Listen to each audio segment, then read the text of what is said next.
Yeah, what's going on, everybody? We're live. I appreciate everybody checking in, everybody jumping into the chat. I appreciate you guys pulling up. And hey, another disappointing loss to some, unless you want that Tank Nation, I guess, as it goes on right now. But again, another game, same result. It is what it is at this point. But we're going to come on here. Not only are we going to talk just a little bit about the game, but we're definitely going to break down this film. Like always, there's things that we could either, take when it comes to position groups or specific players, and how is that going to help us going into the 2025 season? Because, like AP has said, and he said in the press conference, he basically said these players this is their tryout. You know what I'm saying? Like, this is their tryout. Now they're trying to put film together for any team they're going to be on next year, whether it be the Raiders or somebody else. And so that's what we're going to go over. We're going to check out the film, both offense and defense, and break that whole thing down. But I definitely want to break it down with two of the GOATs that come on here and talk about Raiders. I got Protect the Show podcast up on my left. I got the Severe Raider. I appreciate you guys rolling in, and everybody in the building. Make sure you guys hit that like button wherever you're at. Make sure you subscribe. Hey, that half fire, Severe. That half fire. Appreciate it, man. As soon as Chris saw it. I was gonna have a little red in there, for all the people out there. That's after read a new half. We got the new countdown. That's surprising. I'm like, wait a minute.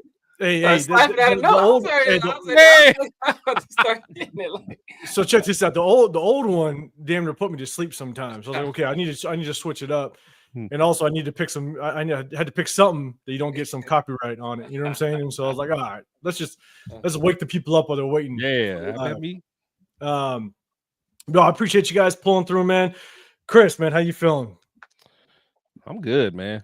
I'm good. At the end of the day, we did what we had to do. Titans, even though they won. Messed up my parlay, but from a Raider standpoint, they did what they had to do. So, hey, it is what it is, man. Hashtag it is what it is. I'm cool, man. I'm cool. I think at this point, Chris is just looking forward to his parlays every weekend. Oh, that's it. That's it. Severe, no, but I was pissed though. I was pissed like that. Man, that daggone CJ Stroud again. I love my Raiders. Yeah, I love my Raiders, man. But I had 1,100 on that game, and they the Titans pulled it off and messed up my parlay. But it is what it is. Yeah, I'm with you. The Chargers screwed up my 4-leg parlay too, so I'm with you. I'm pissed at the Chargers all the time. Severe, brother, how you doing, man? I'm doing good, man. Doing good. Hey, I know we are improving our draft position. That's all I know. We are moving on up, like the Jeffersons, man. Like George and them. Let's keep moving on up. That's all I'm worried about right now. Let's keep on keeping on.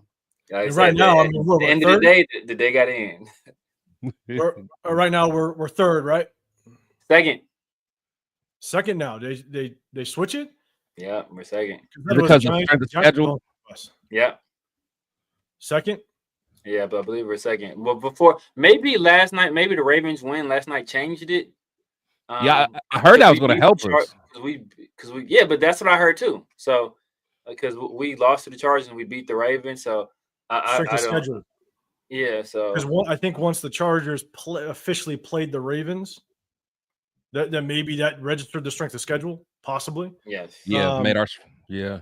You got a comment right here. Let's see where it's at. Yeah, so I think we're two. I think we're number 2. Ravens Eagles win means we're second by strength of schedule. Okay, good. Oh yeah, no, yeah. I mean that makes sense. Reese Rock, yeah, because when Ravens win, that just improves their win-loss record, which improves our strength of schedule. So makes complete sense. Appreciate you, but everybody in the building. I appreciate everybody pulling up. Raider Ryan, always good seeing you in the building. Who's first right now? Jacksonville or the Giants? I think the Giants. Okay. I believe it's the Giants. I don't think we're going to I don't think we're going to be able to get them. Tommy DeVito going to get this one, man. Tommy DeVito going to get this one. Watch. Malik Neighbors and Tyrone Tracy. That's all I got to say. Hey, Malik Neighbors looks pissed. Oh, yeah. He already look over it. Already.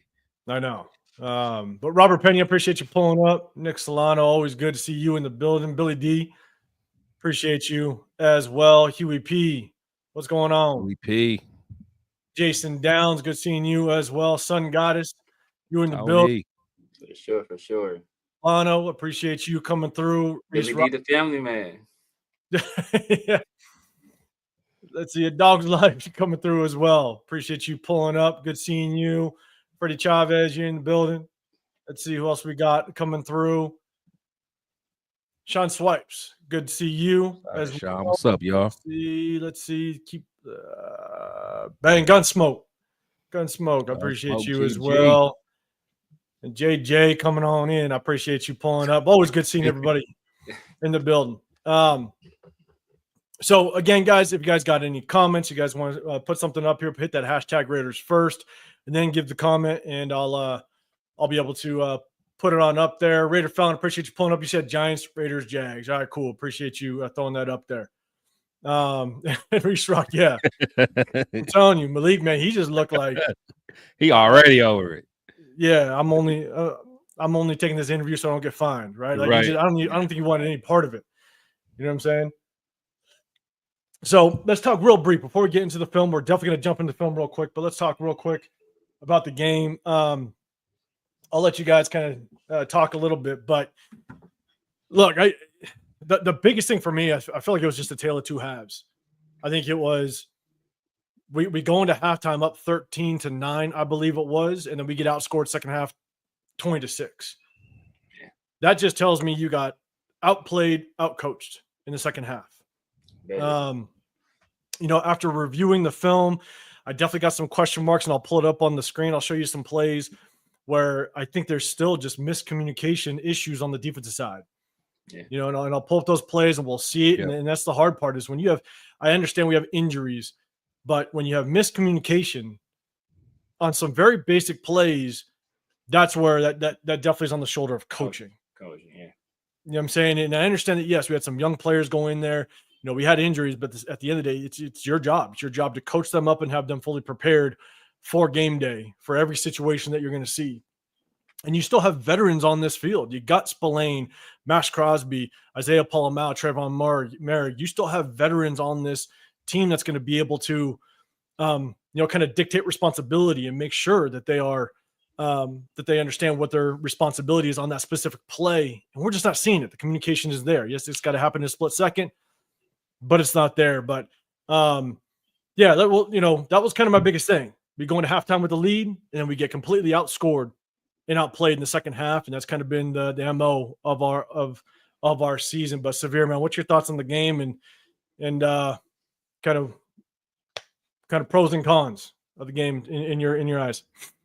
Kind of what you said, man. It was a tale of two halves. I do think it was a situation where like this team is fighting. They are fighting. It's no quitting them, and I kind of see that. But at the end of the day, this kind of a war of attrition type deal. We're running out of bodies, and this was a game where we kind of spoke about it before the game, where we saw that the Broncos were going to make a concerted effort to take Brock Bowers out of the game. And they essentially eliminated him, right? We had 10 targets on only 4 catches.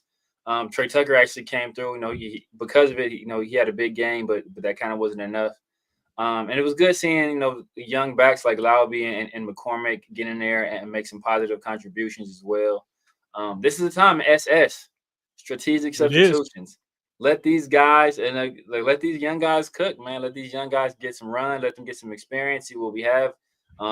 Make those determinations whether or not we're going to keep them. I think AP already kind of alluded to it after the game in his presser, saying that Sincere had earned more carries, and I think he had earned more carries in that game, and he didn't get them. That's a different story, but yeah, man, it's just this point, it is what it is. It is what it is. Yeah, man, I'm with you, and Reese Rockman, he comes up, he says Minshew and Bo had the same stats, 25 for 42 passes. We just turned the ball over. Our defense held, other than Richardson and Tyree showed life. Mayers showed he should be kept. Trey finally did something. Yeah, Trey, he did something. I agree. And Severe, to your point, only tough part, and I think it's more Minshew maybe than anything, but going over the film, I actually think our play calling is showing that even our offensive coordinators, whether it was Getsy or Scott Turner, they have no trust in Minshew's arm, because I didn't see too many deep routes. I don't see Trey Tucker trying to take the top off the defense. It's more deep drags. I'll get into when we get into the film. I think what Scott Turner liked to do is a lot of tiered passing concepts on the offensive side. And again, I'll show you some examples, but if you look at the play calling, it just looks like even the offensive coordinators don't have trust in Gardner Minshew's arm, because they're just not running receivers on deep routes. They're trying to hit those short to intermediate routes.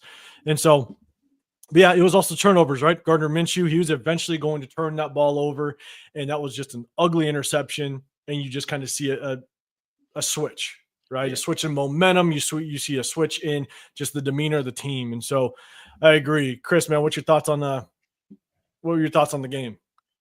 So a lot of things that you guys already said. The biggest thing that I saw is they still are fighting. That's not a team that you could tell the locker room's not going. They're still out there fighting, they're still out there competing, they're having a little bit of pride about themselves.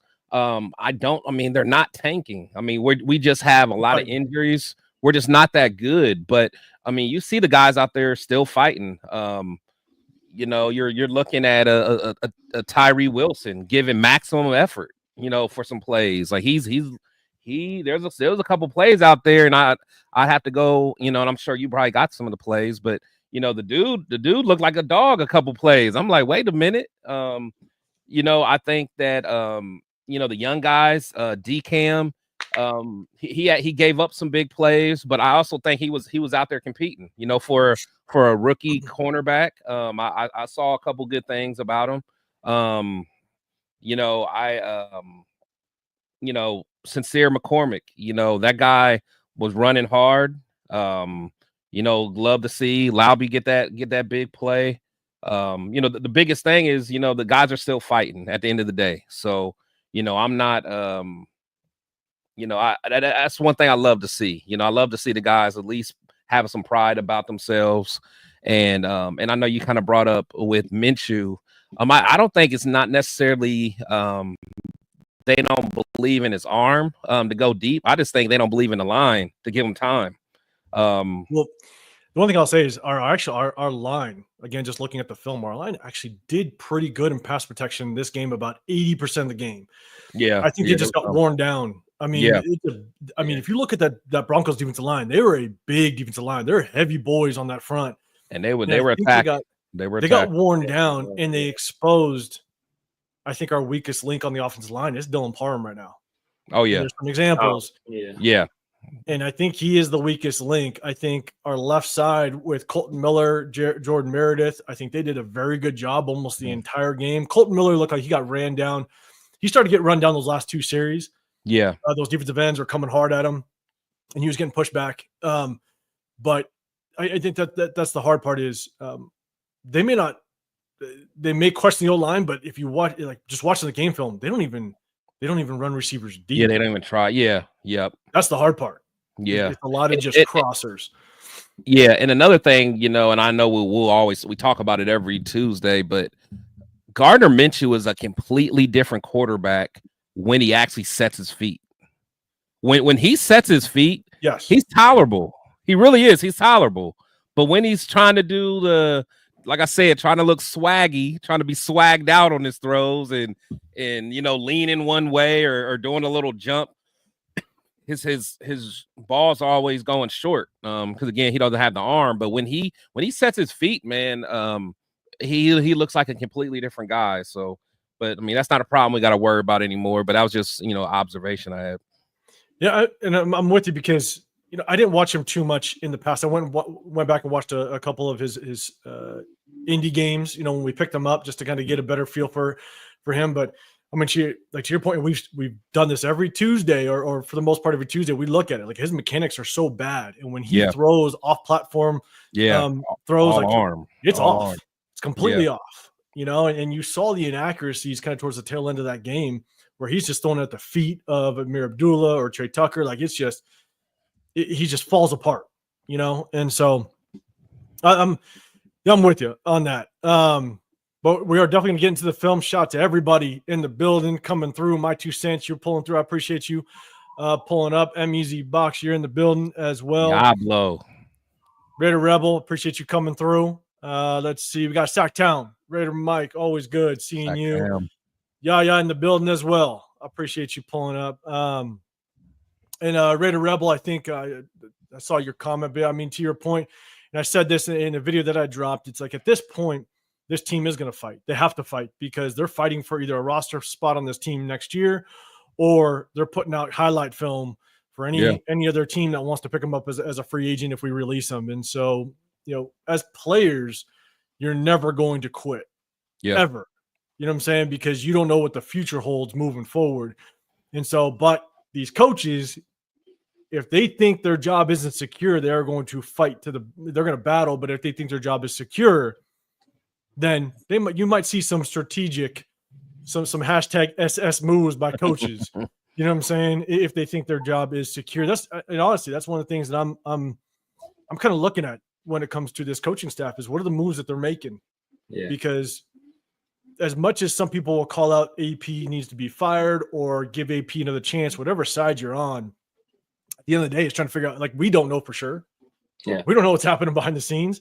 A lot of people said that Deion Sanders came out and was like, "Oh, I respect AP." Cool. What else do you think he's going to say? Of course, he's going to say, "I respect the guy," but he also said that he's going to not publicly try to make sure his son goes to the right team. You know what I'm saying? He's going to work his magic behind the scenes, and so, you know, those are the things that we definitely want to look out for moving forward. Is what kind of moves AP kind of making? What kind of coaching decisions he's making moving forward to see whether or not, you know, is he going to be the guy next season? And so, again, big shout to everybody in the chat. We definitely want to jump into the film because we got quite a bit to look at. We're going to look over the defense first, and then we'll jump over to the offensive side. So, again, guys, as I'm going through this, if you guys do have a comment or something you want me to pull up, hit that hashtag Raiders, and I'll make sure that I try to pull it up and answer any questions, or if you have any feedback on the play, make sure you guys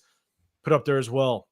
And so earlier I talked about just miscommunication between the defense, right? And also package issues.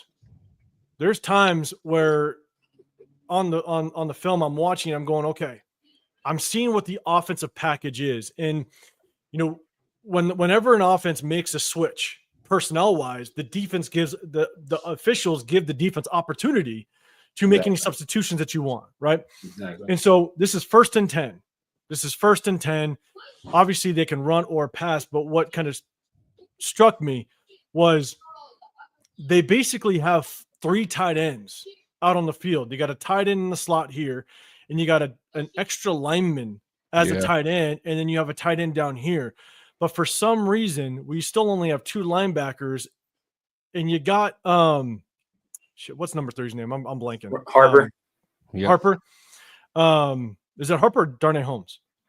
Oh, no, 3 is Darnay Holmes. Yes, Darnay Holmes. Yeah, 3 is Darnay Holmes. You only have 2 linebackers, and you're still sitting basically in your nickel set. You have an extra safety in the game, and this is basically what happens. I'm gonna run it all the way through. Bo Nix sees it. You automatically, all day. You got the numbers. Automatically run right at it. Yeah. And so, again, you got an extra lineman in. You got a tight end here. This is an extra tight end off to the right. If you guys see it, my cursor. You see that personnel come in, but we stick with an extra safety. And now you got, I'm going to play it one more time. Now you're basically putting Darnay Holmes up against a tackle, which, again, I just don't understand it. This is the matchup here. Yeah. Darnay Holmes isn't going to win that.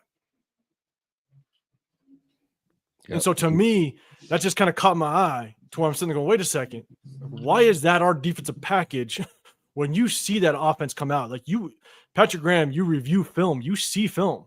You see that this may be a package that they're going to run. You got to have packages ready for it. And so to me, it's just something that kind of pops out of my eye. That why are we sticking with an extra safety when we see an extra lineman come in at tight end and so forth? So again, definitely just something I want to point out because I saw it again later in the game when they just came after us and we kept basically three safeties in the game, which is tough. You guys got any feedback on that before I jump to the next one? Yeah, for me, like you said, you got to see that personnel package and understand. You know, you can't be in a nickel right there. I mean, that you're just too light. You're too light in the ass. I don't remember what happened after this. I don't know. Because honestly, if I'm offensive coordinator, I'm keeping that personnel out there until they change all the way. Right. No huddle. That's easy yards. No huddle. Yeah, no huddle all day. I mean, that's easy yards. I mean, you caught the defense slipping. So that's I hate saying that. And this is, remember, I do these in order, so this is very early in the game. This is basically first drive. Yeah. So, Severe, do you have something? Yeah, and I would say that, you know, you never want that personnel out there against that, you know, a jumbo set like that. Maybe the calculation is a little bit different. Maybe you can get away with it if you have a guy like Nate Hobbs right there. You know, someone physical. He's a little bit more physical. He's you know, but you got Darnay Holmes out there. Darnay Holmes is like 5'10". He's not a he's not a guy that's, you know, like that's not the guy you want out there.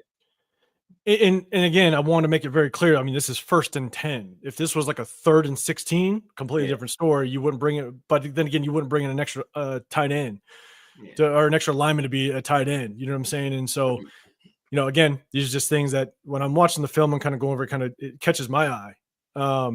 And this is where, you know, I just see some issues. This one I bring up, this is kind of Jack Jones down at the bottom, just kind of, I'll run it all the way through so you guys can see it, but it's just, to me, it just feels like just kind of bad technique. He accelerates way too late. It's almost like he's lazy on it. He lets the guy beat him. Yeah. And then when he sees the receiver's eyes, anytime the receiver's eyes go up, you kind of know ball's in the air. And then you kind of see him kind of react. And this is why he's been beat a couple times this year. And you see him beat on the fade route later in the game. But it's almost like at the very end of that route, he panics a little bit. I'll go back again. He panics a little bit and then he accelerates. If that's a better ball, he's beat deep. That's touchdown. Yep. Yeah. And so honestly, he's got to be better. And honestly, when the ball's in the air, man, I mean, as a DB, like if you're getting beat, you really don't need to be looking back, honestly, because when you look back, you automatically are going to slow down anyway. So I don't know. Yeah, that's just bad technique all the way around, honestly. So Reese Rock, you got a question? Like, where is Chris Smith? I don't know. I know he's active, right? He's suited up, I believe. Has he played any actual defensive snaps outside of special teams? I don't believe so. Yeah, I'm not sure. Honestly, they need to get him out there. I don't know. Yeah, why not? Right. Yeah, get him out there, man. What about Trey Taylor? Is he still hurt? No, he's been active for a while now. I want to say. I think he hasn't been out there at all either, unless just special teams. Yeah.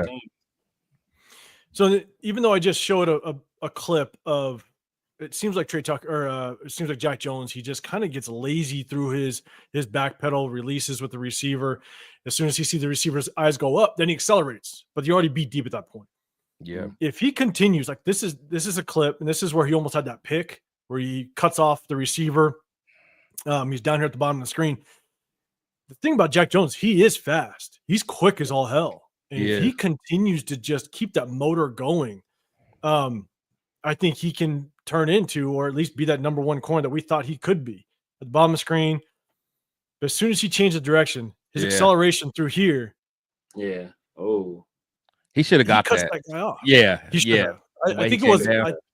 I actually, when I saw it, I thought it was pass interference on the offense because I think the receiver grabbed his shoulder before the ball got there. But Jack Jones, he can close.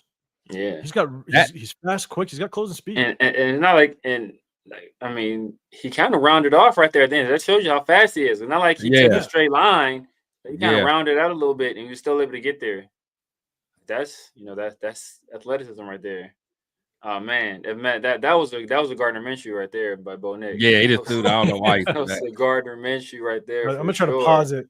Like, bro, this ain't Yeah, like what do you see to Pac-12 make no you more, want to brother. throw that? Yeah. This is it, not the Pac-12 no more. If Yeah. you see the receiver's arm, he did grab He did, yeah. Jack Jones' yeah, when shoulder and kind of pulled him. Yeah. So I thought it was gonna be Vele? pass interference. Was that Vele? No, I think that's Nah. somebody else. Yeah, I think it was.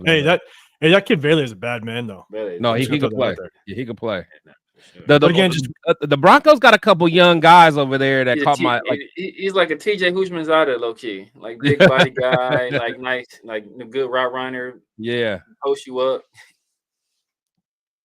And again, chat, just so you guys know, we're gonna go over defense and then we're gonna go over to the offense as well. Make sure you guys hit that hashtag Raiders if you want. If you have a comment on the play, it'll catch my eyes. I go through this. So this is again another kind of package issue a little bit on 1st and 10. Divine Diablo, in my opinion, kind of over pursues a little bit, but it's weird that I see Trayvon Merrick. You got 2 tight ends down here, and you got Trayvon Merrick basically coming off the edge. Yeah. Which again, if I see it as a quarterback or if I see it as an offensive play caller, like you're going to go after it all day. Yeah. And so you basically removed, and it's 1st and 10 again. Remember, it's always good to know what the down and distance is because then that kind of gives you an idea of what the offense is going to do. But you have Trayvon Merrick coming off the edge. I'm not sure why we don't have something, just a bigger body, a true defensive end out there. But again, Divine Diablo, one of the things I wanted to mention was, I mean, he's a liability in run support. It's been that way all season. Just the wrong gap here. You'll see it better on the end zone view, and I'll show it. He just over pursues. He doesn't. Yeah. He doesn't. I know what they used to. Cause you coach defense, don't you? 805 majority defense. Yeah. So, and I mean, again, I played it back a long time ago, but don't they usually tell that the linebacker the kind of take your first step should honestly be the opposite way, like you take that step just to make sure you don't over pursue? Well, as a linebacker, right? I played linebacker all through high school, and so like from your first step, you have that check step, right? Your check step is just to make sure that you are going to honor the run because you're a linebacker. But the thing about in with the zone scheme nowadays, the thing about linebackers is, one, you have to compensate for your defensive lineman that's in front of you. The defensive line are basically going to flow down with the line, right? But the linebacker, you're almost reading it just like a running back, right? Or you're basically playing off the D lineman in front of you, right? And this is what I mean by over pursue, because you watch John Jenkins. As a linebacker, I've always taught my linebackers, you take away the light. When you see light, which means there's a gap in the offensive line, you close the light. And this is what happens. James Jenkins he's already got this gap covered. He's already got the outside leverage. Yeah. Plus, at the same time, pitch comes this way. Divine Diablo has to work inside out. All of his help is here. If all these guys do their job, the running back only can take that cutback lane. Exactly. And so Divine Diablo's got to work inside out. And what he does, he over pursues, and he just leaves him a massive hole. I just always remember hearing my coaches say, "Flow away, chop A." I don't know why I always remember that. And I never really always knew what that meant though. But I just always remembered like that the linebacker was always supposed to like almost take a step the other, like, or whatever, false step or whatever, just to make sure you're not over pursuing. I don't know. That's it. I just remember hearing that. So I just feel like that my coach would say, "Diablo, flow away, chop A." And again, the only way I can kind of put that into terms and it kind of makes sense, right? I mean, he's on the backside. If he actually comes off the ass of this center, he'll be right in a cutback lane. Right there. Yeah. Let John Jenkins do his job. Come off the ass of this center, flow down. Boom. Chop A. He should have chopped A. There you go. Yeah, he got too greedy for a TFL right there. He did. And that's the hard part is you actually see it later in the game where then he's slow. Now he's just slow to it. Yeah. And so, sometimes he attacks hard, but sometimes he's just slow to it, even when there's not a lineman coming into his face. So next one is Lalu, number 96. Lalu is actually starting to turn into. We acquired him, I believe, from the Colts. Guy. Yeah, yeah. I think he's a big body too. So I believe he is up here at the top of the screen, and I think he's kind of built himself into a decent rotational piece.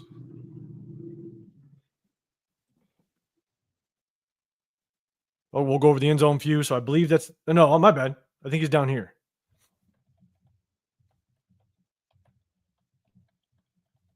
I'll go back to the eagle eye, and so yeah, he's down here. Does a really good job flowing with the zone, maintains a line of scrimmage, keeps an arm free to reach out to make sure that he can get a piece of that running back. Flows down line of scrimmage, maintains it. Even though he misses, for him to be able to move with that lineman going down the line of scrimmage, he's down here again. And again, I show this clip just to show he did it multiple times throughout the game. That's good play. Yep. Yeah, just a good job. Maintain line of scrimmage. Again, want to give credit where credit's due. So this one is where the running back cuts back on us. It's a run play, cuts back, and to me, I feel like everything went wrong down here. Down at the bottom of the screen here. I'm watching Diablo. He should have flown. Just everything went wrong. Flow away, chop A. That's all he needed to do. He would have been all right. Yeah. I'll do it one more time. See, that was on Max too, though. It was on Max, but again, it's also what Max do. He crashed. You gotta keep out. Yeah, you gotta keep outside. You gotta keep contained on everything. That's what he does. I'm telling you, man. He does it all the time. A good offensive coach, like someone like a Sean Payton, they will use that to. They're gonna run a counter all the time. Just run a quick counter. Like, run the counter. That's what he did right there. Just run his counter all day. One of y'all, I'm gonna catch one of y'all peeking. Yeah, not Max is going or play action bootleg all day. Play action bootleg gonna kill Spillane. Run a counter that's gonna kill Diablo and Max. Yeah, it's like no eye discipline, man.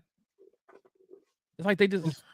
And this is the one that pisses. This is like one of my most frustrating things with defensive players when I see it is Trayvon Merrick, and actually you can see it better down here. You got Trayvon Merrick here. Trayvon Merrick. He pays more attention to making contact with the blocker than actually going after the runner. And my biggest thing is, whenever I coach my defensive players, it's bypass blockers, bypass them. You don't want to mess with them unless you're in the hole and you know that runner has no exit. Then you can take on that lead blocker, right? Yeah. But when you're in open space, you either bypass the blocker or you influence the ball carrier to your help. That's your two options. Which is inside. But what happens is Trayvon Merrick's down here. He just tries to pop the blocker. Yeah. Fight for what? And I think Diablo's doing his job there. But part of being a football player is sometimes you have to go outside of your job. Like you see Max crashing down hard. What does that tell you to do? What does that tell you to do? You see all this open space right here. Maybe I should occupy that space because I see my DN crashing down so hard. So maybe I should be the guy, be the football player that occupies his space and keeps this guy from getting out there. It's just being a football player, right? You understand that's how Max. You've been playing with Max long enough that you understand he does this often. He's gonna crash. Sometimes, it's like playing jazz, right? Like sometimes you got to improvise off what the other guys are playing. Like it's like that sometimes. Like, is it the easiest thing in the world to do? But it's like being an offensive lineman if you got a scrambling quarterback. Like you have that comes along with it. Sometimes it's going to be you don't know exactly where he's going to be at behind you, but a lot of times he's going to be making plays. And the same thing with being, that linebacker there. Like you understand Max is going to crash down hard sometimes. Like look, you understand that. Let me make sure I'm right here. Right. And plus with looking at Trayvon, you see where Jack Jones is at, so you automatically know you have no help on the sideline. I mean, you have no help on the outside besides the sideline. But you got to figure out a way to keep that outside arm free and force them to cut in. You have to. Because well, the thing is, like, what was Jack doing too? Jack I don't know. Jack got killed. Oh my God, Jack got destroyed. I don't know. I don't even think Bo Nix's ball handling is all that great. He just got cooked right there. I mean, the thing is, the daggone receiver was he was so shocked that Jack was like, he's like, oh, I don't even got to block him. So, but here's my thing: is that to me, I feel like Jack Jones is blitzing on this play, which is fine. Yeah. And I don't mind Jack. Like, he did a good job. Bo Nix is actually a mobile quarterback, so you got to honor it. Like, I don't mind that too much. But here's my thing: is this receiver right here? I think this is maybe Troy Franklin. I think, I'm not sure, but he goes and hits Trayvon Merrick. Trayvon Merrick pops him and knocks him back 10 yards. And the thing is, like, this receiver wanted nothing to do with Trayvon Merrick. No. So Merrick, guess what? Just bypass him, and there's a good chance you make the tackle, and it's only about a 3-yard gain. And so bypass him here, get to the outside, force him inside. If this runner continues in, you tackle him right here. It's a 3-yard gain. Yeah, or he cuts it in, and who's that? Palomau or Harper? Was that Harper? Who's that? You got Palomau. I think this is Divine Diablo, and this is Adam Butler. Yeah, but here's your help. Yeah, so from there he may get 2 more yards, 3 yards max. But then look at the receiver. He pops them, and the receiver's just all right. I'm done. Like he wanted no part of that contact. No. So I just want to bring that one up because, in my opinion, it's just tough because it's like when I see defenders do that, it frustrates the hell out of me because it could have been a 3-yard tackle with a 3-yard gain. Instead, he rips off 11, 12 yards. Yeah. So, again, just got to be more disciplined. Now, this is Jack Jones' run stop. He basically it's just like the last play. And we've seen this multiple weeks. Bypasses the receiver. And this is how you bypass a receiver. Bypass him. Yeah. Oh, nice move. That was good. That was good. That's how you do Big John Jenkins right there waiting to clean it up. Oh, yeah. Let me see Big John. I'll be liking them Big John plays every now. Look. He's waiting to eat. He's waiting to eat. Hey, he's a big boy. John Jenkins, like, he moves like a big boy. That's the funny part. He is huge. That dude is, man. Yeah, he moves like a big boy. Man, I love it. But again, that's a great example. That's kind of why I clip those kind of side by sides, because that's how you bypass a blocker. You know what I'm saying? Yeah. And so, this is Max Crosby's tackle off the edge. I believe he's down here, off the edge, tackle for a loss. That's how you bypass a blocker. Again, he's come off the edge here. Does a great job.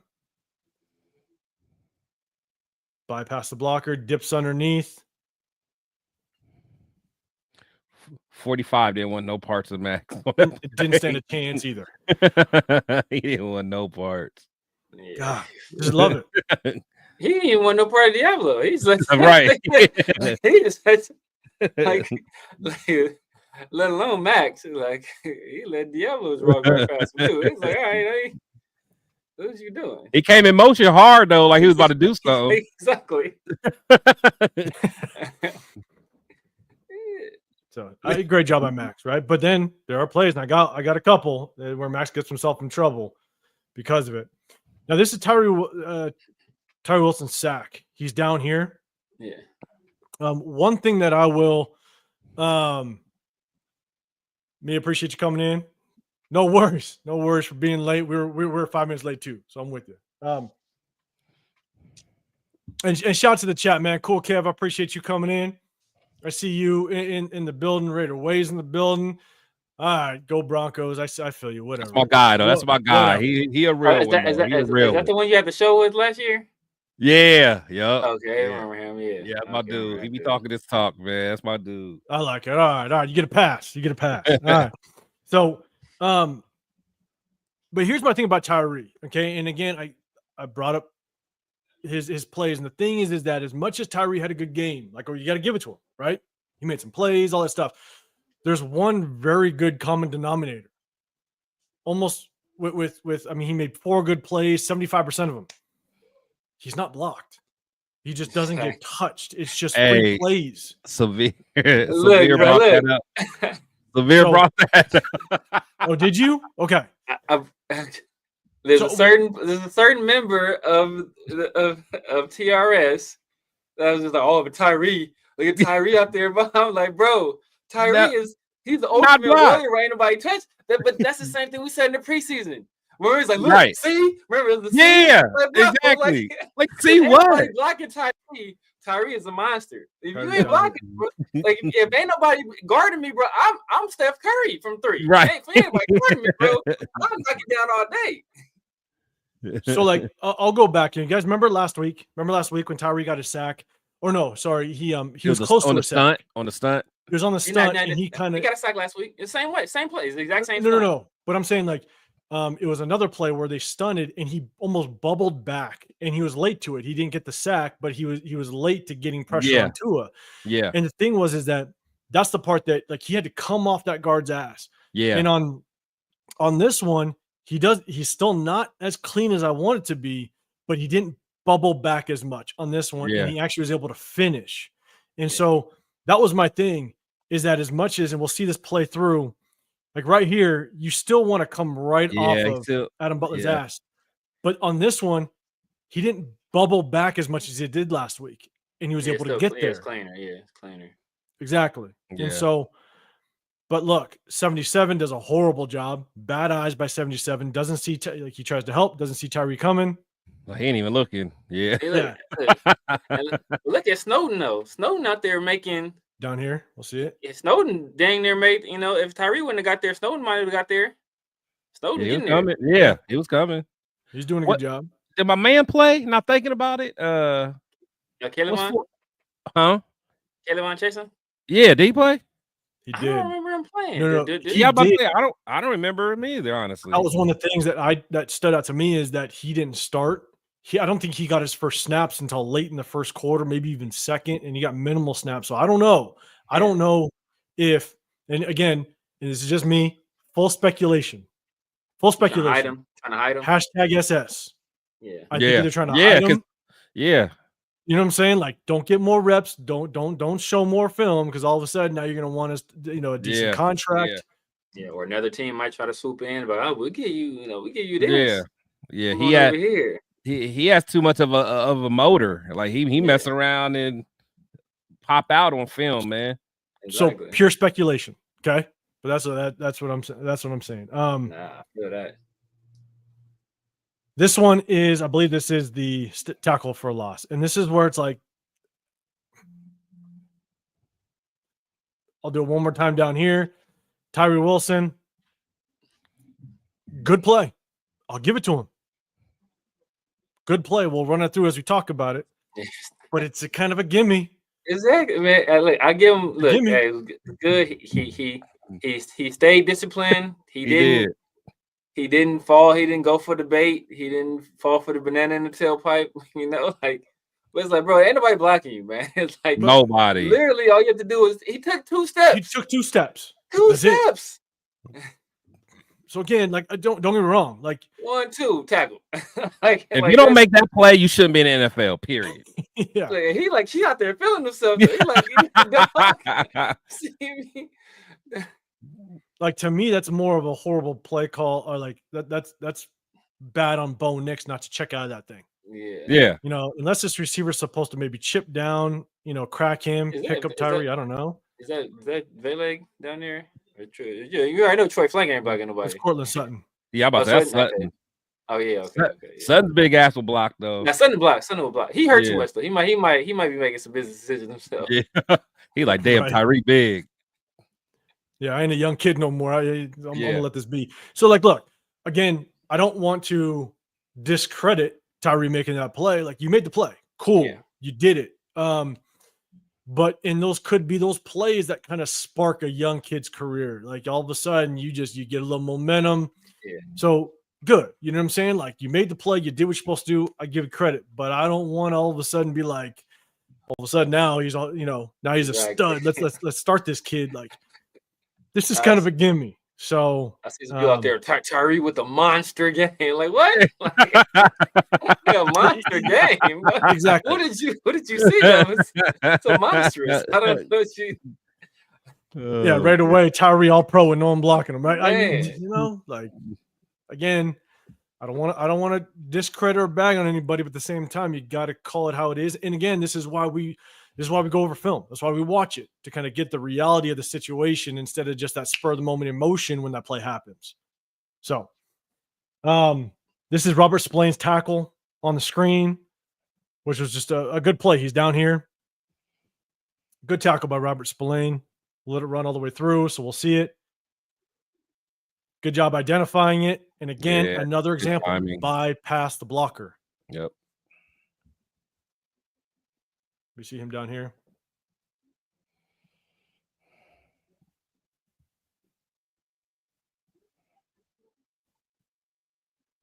Look. That's a nice tackle. And here's the one thing that I love about this. And Severe, I've told you, like, we've seen each other. We did the draft live, you know what I'm saying? So I'm not a big guy whatsoever. I'm not big enough to be like a linebacker, maybe big enough to be a linebacker in high school, you know what I'm saying? But like one of the things for me is because I was able to find success when I played linebacker in high school, and when I moved to junior college, I had to switch over to safety. But my biggest thing is you watch Robert Spillane and the way that he freezes the lineman coming at him. And I'll pause it. He does a hell of a job freezing the lineman and then dipping underneath him. And so when the lineman's coming, right there. Yeah. He broke down. He breaks down and he goes stationary for a split second. And that split second allows that lineman to think, now I can go at him. Exactly. And then he dips underneath. And that's just playing smart football going up against a bigger lineman. Yeah. You know what I'm saying? And so that's what I loved watching it. And I'll go to the eagle eye view as well, the sky view, is you see it even better. Robert Spillane almost baits that lineman to think, I'm going to take you on. I'm going to freeze you. Like I'm going to stay stationary. At the last second, dips. That's kind of bad vision by the running back too. I feel like he would have cut it in a little earlier. Yeah, right there. Yeah. Yeah. You freeze that lineman thinking that lineman thinks you're going to be stationary. And then you dip underneath him, which I love it. I absolutely love this play by Robert Spillane.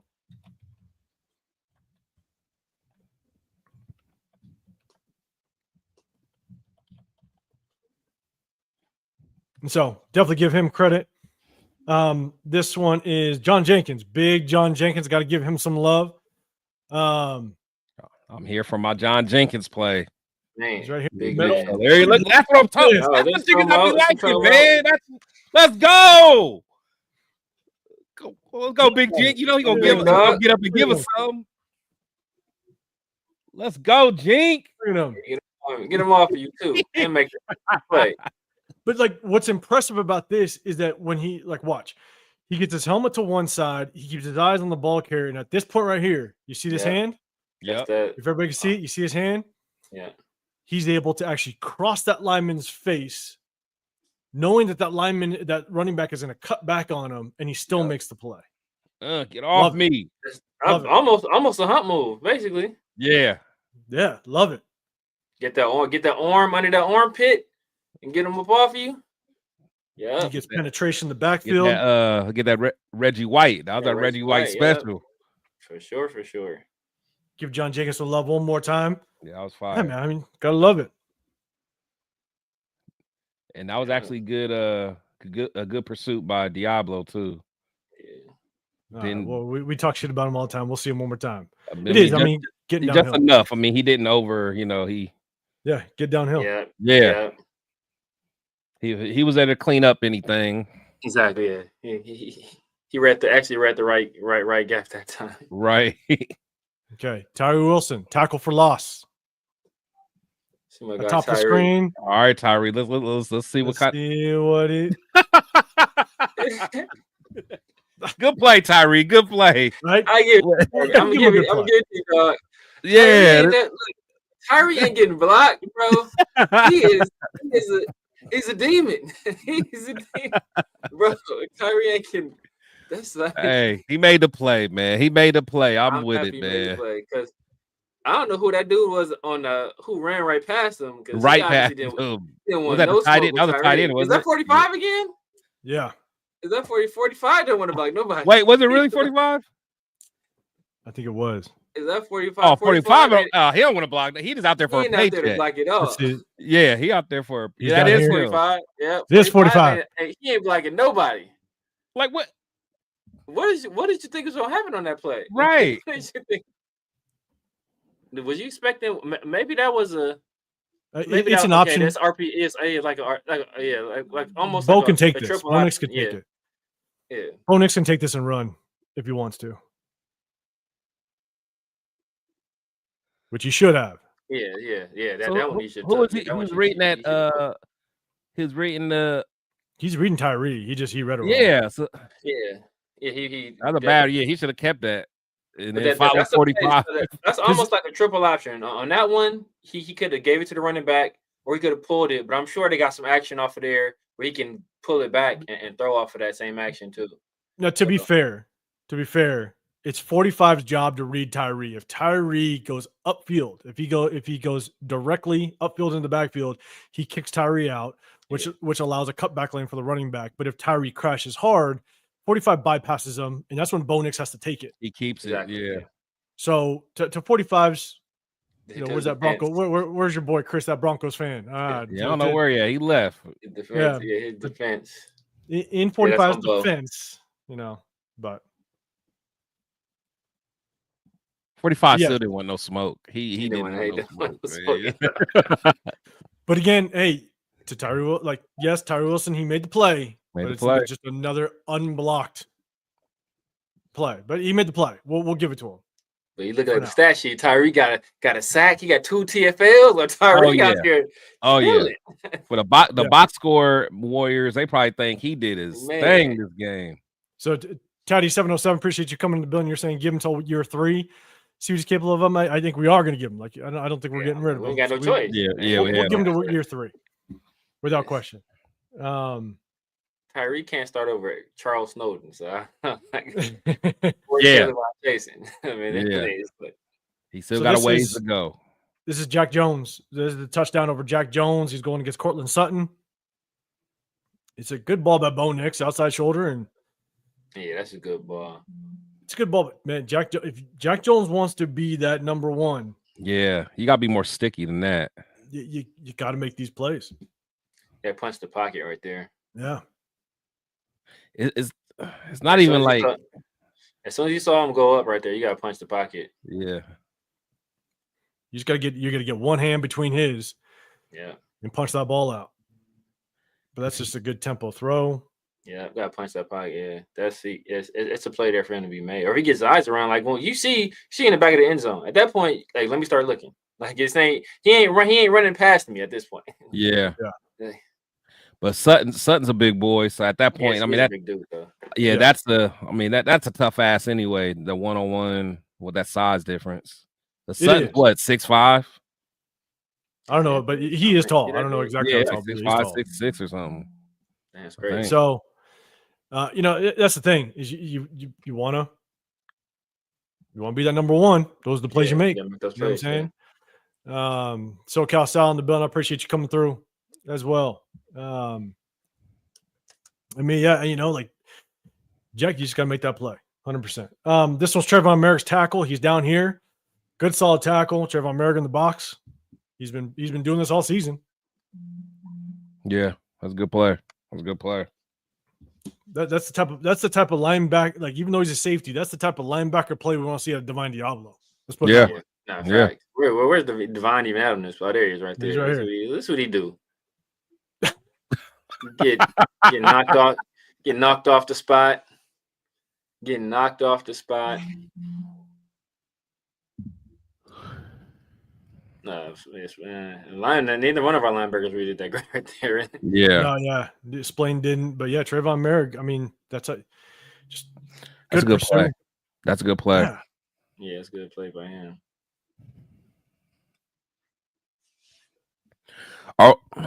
What's y'all's thoughts on Trayvon, man? Are we gonna, for the right price, are we keeping him? For the right price, I think we keep him. I think you keep him because I think there was a conversation on do you keep him or Marcus Epps? And based on what Trayvon Merrick's been playing, I think you keep. Yeah, I think you keep Merrick. Yeah, you got to. So, Chad, what do you think? Do you keep on? Do you keep? Do we re-sign Trayvon Merrick? Let us know in the comments, man. I'll bring it up. But yeah, that's the thing. Is Trayvon Merrick contract year? But his play in the box, and he still is good in coverage. He's still decent in coverage. I don't see many issues with him. Yeah. Is that Janarius Robinson out there? Is that a rare Janarius Robinson site? Yeah. Man, I ain't seen that dude. Who? That dude been Janarius Robinson, the Turf's boy. Robinson. Damn. 9 cents. Oh, I forgot about him. He said he's gonna make us forget all about Tyree.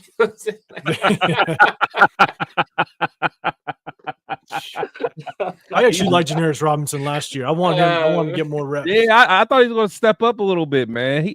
Because he had a little bit of success in preseason, didn't he? He did. And then he made the roster over. What you call it? I don't want to say over Charles Snowden. Yeah. And then Charles Snowden, as soon as he got the opportunity, came and snatched that. And we re-signed him. We re-signed him. Now Janarius Robinson I think he got a DUI the day we re-signed him, celebrating. Yeah. But yes, we re-signed him. So me says, yeah, sign Trayvon Merrick, Scotty Waddy, Raider One. I appreciate you in the building. Merrick has done well this year. Looks like he's learned from PG's system. Keeper. Yeah, I would keep him. I agree. I'd keep him. And so let's go to, we showed Max doing some good things, but this is also Max jumping inside. He does this a lot. Yeah. With the good, you sometimes get the bad with Max. And he jumps inside. Bo Nix is a mobile quarterback. Yeah, mobile enough. Yeah. You got to make sure you maintain that edge. You see, like, this is the example, and I see, and it's one of the things that when I was coaching, teaching my defensive players, like, don't take the easy way out. Yeah. To me, this is where Max took the easy way out. And he basically jumps inside, and I'll try to pause it. He jumps inside, and now you lost the edge. Yeah. The moment you jump inside and Bo Nix is already on his escape, you lost it. Oh, yeah. Yeah. And honestly, yeah. So he could have kept it. He could have kept it and had that dude block. And he could have got some serious yardage there if he wanted.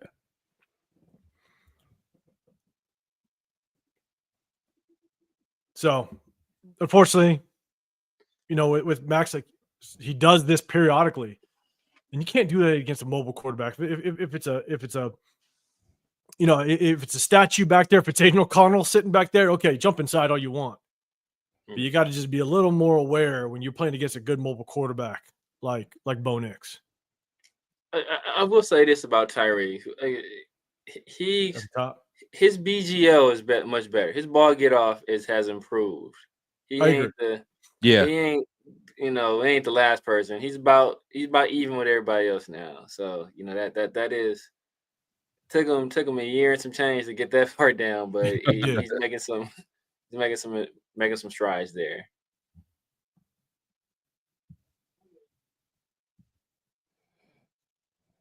All right, so then we'll get to, let's see. Now again, this is Max's hustle from the backside. Again, sometimes you win it, sometimes you lose. He wins more than he loses, obviously. Yeah. But hell of a job coming from the backside here. He just sees the open gap and he shoots it, and that's what you want. Yeah. That tackle, the feeling that tackle must have right there. He's like, so here's three separate plays that are just miscommunications on the defense. We talked about it. We talked about it before we started bringing up the plays, but there's still miscommunication on this defense, and these are kind of examples of it. You got basically a bounce. We call it a bounce motion. Sometimes people call it bounce. Sometimes they call it like a retract. But 17, I think this is that Vele, that rookie. You go. So now they know they're in motion, right? We'll go back one more time. He goes in motion. You got DC Richardson going with them. Then he goes back. So we know we're in man. But the problem is that all of a sudden Nobody takes him. Nobody takes him underneath.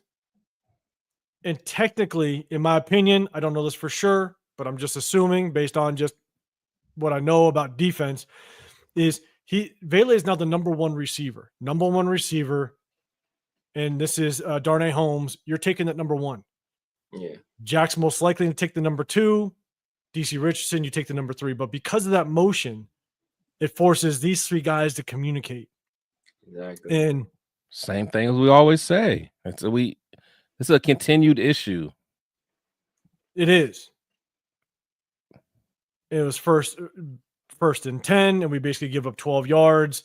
Now this is kind of more towards the game is still very close, and we need to stop. We need to get a stop. The Broncos keep driving and getting field goals. We need to get a stop, but then there's just slight miscommunication when motion happens, and then this is another one, another miscommunication.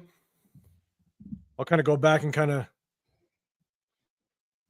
So you got Robert Spillane that's at the top of the screen here, right? Everybody's in basically man at this point. Everybody's in man. You're locked up man. But for some reason, Robert Spillane has to get his ass all the way over here to get to this running back. Yeah. I'm not sure where the miscommunication is there. And that's huge. Yeah. We'll replay it one more time. I mean, the running back is basically he's behind Bo Nix. But I'm not sure why Robert Spillane has to travel all the way across the field to go get a running back. Yeah. No, that's. And so I struggle with just the play call, either or even just the communication. Yeah. So, Raider Paul, appreciate you coming in the building. Raider Paul in the building. And we'll see it here. You know, we're talking. You got defense talking a little bit, but then you see Spillane. I mean, he takes off. And I'm not sure why.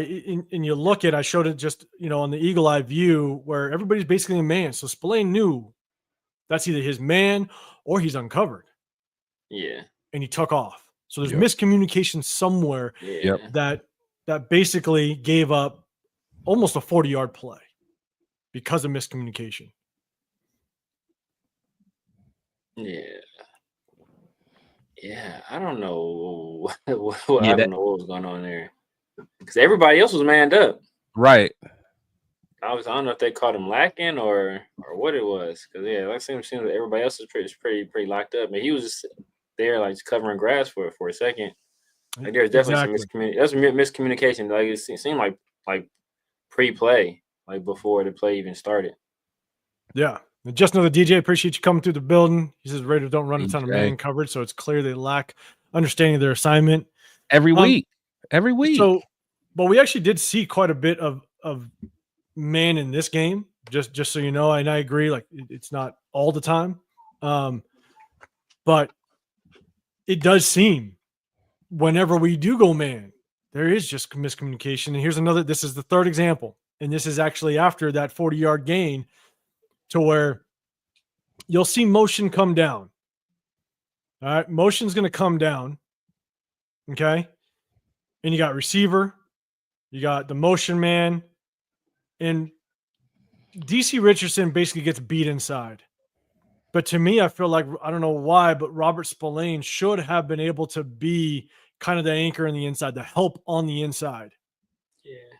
And because we have Charles Snowden, he breaks off, and he's a defensive end. Instead of him rushing and trying to get off the quarterback, he breaks off because of the motion and the action of the play action. So we'll take it piece by piece. Spillane, he goes over and he helps, right? You see motion. He comes over and he helps.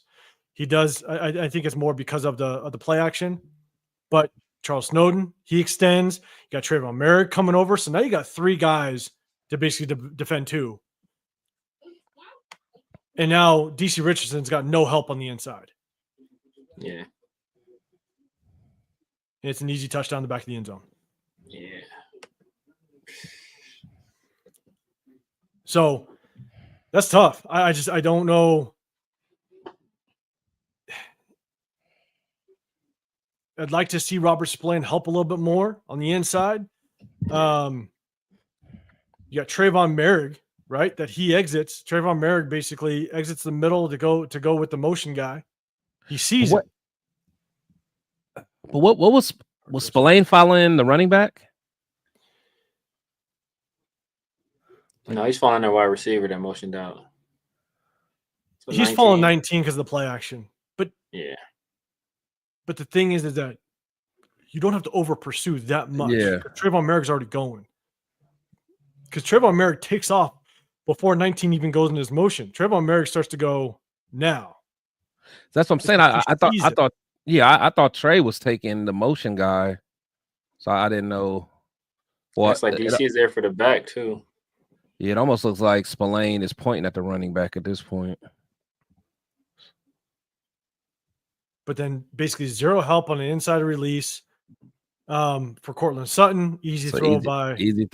Easy pass and catch. So it's tough. Again, it's just, and this is the last defensive play, and then we're going to jump to the offense. But again, it's just an example of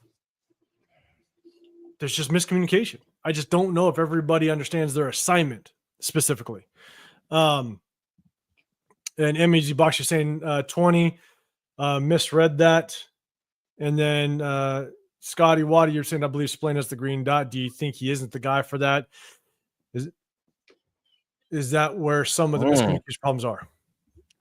That's interesting. I mean, Spillane makes plays. You know, we know that, but there do seem to be a lot of communication issues, and maybe that's effective.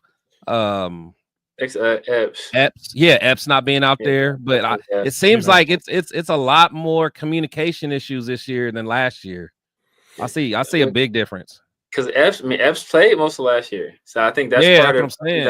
That's part of the calculation right there. I think that's where he brought his value. He's not the guy. He's not the physical specimen that Polamalu is. He's not gonna come downhill and. He's a quarterback. He will come downhill and hit you. Like ask Justin Jefferson about that. He will smack you. But he's not the physical presence, or the athlete that Polamalu is. But what he is he's a super smart football player. He's very intelligent. He kind of unlocked Trayvon Merrick as a football player last year. And, I think Robert Spillane, he has the front seven. And the front seven, you don't see that many mistakes. I mean, we've seen a few this year, but you don't see quite as many in the front seven as you do in the secondary. Yeah. Yep. And that's the other point, right? Whenever we see, for example, that first clip that we looked at when it was trips, right? Vele goes in motion one way, then he bounces back. And now you got three defensive backs. It's as much as Robert Spillane has the green dot. When we see miscommunication in the middle of the field with trips, it's like those three defensive backs, they have to communicate. Like that's part of their job is to communicate to make sure, look, we got trips to our side. We're basically out on the field side or the wide side of the field. Robert Spillane's not going to be able to yell. You know what I'm saying? And exactly. Don't get me wrong. I think part of it is on him, but in certain situations, these defensive backs got to be, professional football players and communicate amongst each other. And so I think that's where that's where it is tough. And this is just to the DJs. There's all this man coverage due to personnel on the field or a scheme change after the bye week. In my opinion, we do have, again, I said it before, it's tough. You got new personnel. So it's these guys, they're now trying to learn it all together. You got Harper in there. You got God, I always forget his name. What's number 30? Darnay Holmes. Darnay Holmes, right? And I think Sam Webb got some playing time last week, stuff like that. It's like you got new always pieces. Forget we got Sam Webb on that. Every time you say his name, man. You about to call him Sam Cook. Man. So, it is up to Spillane to kind of dictate a little bit, but at the same time, sometimes you can't in a split second yell halfway across the field to really make sure everybody's right. You know what I'm saying? Some of that could be put on, honestly, and this like Isaiah Palomau. Like you're the field chief. you got view of the entire field. You can also be making sure you're making certain calls if that's put on him. I don't know if Patrick has put on him, but sometimes when you're that safety, you want to make sure you're back there making some calls too. Steve, man, appreciate you coming through as well. Remember, day in the building as well.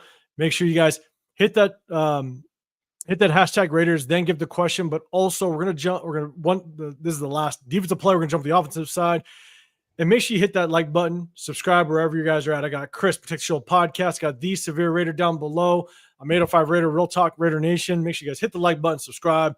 We always try to hit you guys on Tuesdays or midway through the week, and just kind of recap and do some game film on our previous game. So, but hit that hashtag Raiders if you guys got a comment for on the play, and it'll catch my eye and bring it up. But this is Adam Butler. Adam Butler right in the middle, tackle for loss. Tyree Wilson helps him out a little bit, but definitely want to give credit to the big guys up front. Great get off. Good rep. Yeah, for sure. Pay close attention to my guy Tyree again. And he helps out. What's the common denominator? Pay close attention to my guy Tyree again. And look close out there. Look close out there again. He actually got somebody this time. Who? 45? 45. He made a little contact with somebody. Who he hit, Blaine? He actually like this Blaine. Okay. Tyree in there though. Tyree ain't get touched. Ain't touched. Not touched at all. But man, no, we'll give him his flowers. If you can figure out a way to not get Tyree touched on every play, you gotta future Hall of Fame. Future Hall of Famer if he don't get blocked. You got LT out there, he don't get touched. Oh man, we're a bunch of assholes. I mean, he got a whole new swag about himself this game. You hear him over there, you see him over there communicating. Yeah. He even talked to I just watched the post game presser, a little post game interview they do on Reddit on the Raider for the Raiders.com or whatever. But they actually interviewed him. I didn't watch. I just saw the thumbnail. I saw it too. I didn't watch it. I was like, dang, this is gonna be hilarious. Hey, you know what's funny though? Because I don't know if you guys saw the little viral face that Bo Nix was making when his eyes were big and stuff. When he was trying to make this intense face. To Max. Yeah, no, he was doing it to Tyree. Oh, was he? I thought it was to Max. Yeah, my thing is because Severe always cracked me up about some of the faces Tyree make. In my mind, I wish they would just flip the camera over and show what Tyree's face is looking like. Right. He's probably craziest face, man. But Bo Nix, he got that intense, yeah. I can only imagine what Tyree's face was like during that, man. That little stare down. Every time I look at him, Tyree always he had Baskin Robbins trying to ask for another sample. He done asked for 3 samples already. You don't want to ask. You want to ask for a fourth. You don't want to ask for a fourth. Can I try the peanut butter swirl, please? Hey, me. We're on the roll. We're on a roll today. That's what it is. We're gonna play it one more time. Just give Adam Butler credit, man. He does a hell of a job. Adam Butler's a dog, man. We better. That's my guy, man. You better bring that man back. Look at that. Look at that get off, man. And and that's the big part, man. He bends the hip of that guard. Once you can bend his hip, get his leverage off. Oh, it's over. He's lost. Manhandle him. So got to give Adam Butler his flowers, man. Just he's off the ball so fast. What are you gonna do with that? It's gonna be special, man. I hope we do the right thing, but it's gonna be special seeing him next to Wilkins next year. Because Wilkins, he's known for his get off. Exactly. So just imagine them, and Max is known for his get off. Y'all got motors. Imagine. Yeah, that's what I'm saying. That's Butler, that would be interesting. Taysom, all those motors. Yeah, too. Yeah. You got 5 motors right there. Yeah. Honestly, if we can get some good linebacker play, and I gotta admit, man, I'm not bringing Diablo back. I'm not. Yeah, I'm not either. I'm with you. Nope. I'm with you. Great. He's hurt too much, and he's a liability in the run. Too often. So this is all right. We're switching the offense. All right, switching the offensive side, and one of the things that I'm seeing out of Scott Turner's offense is that he's running a lot of rub routes, a lot of pick routes. You know, we saw a little bit with Luke Getsy, but definitely a lot of rub routes and pick routes. And so this is a pass to Brock Bowers. Brock Bowers is down here at the bottom of the screen. Goes in motion, and the thing is you got two basically routes going vertical to start out, and it basically it forces this defender here to either jump underneath or jump over top, work through these two routes, and it just allows Brock Bowers to get open. Two verticals right at him. I love it. Yeah. And so that was a 2nd and 13, roughly a 2nd and 13, you know, and it just helps you kind of get kind of deeper into the sticks. But it's a good job. It's a, you know, good play call, good simple play call in a 2nd and 13. We'll see the O-line play a little bit. See, look, but rewind that play. Look at the difference in the Broncos. Look at this communication. He's running across. He's like, he tells him that you get mine. You got mine. Pass him off. Better I'm with you. Good point. Very good. If they don't have that communication right there, Brock Bowers, he probably goes to like 30 yards. Yeah, that's a good point. Because that's the guy he communicated with him. So it's like, bro, it's like. Yeah, he knew. Hey, you get him from here. Just looking through. Oh, we're gonna go through that fake punt. Don't worry. Oh, yeah. Don't worry. I got it up here. And so this is a great kind of, some people call it a whip route. I think this is a choice route for Jacoby Myers. So Jacoby Myers is down here.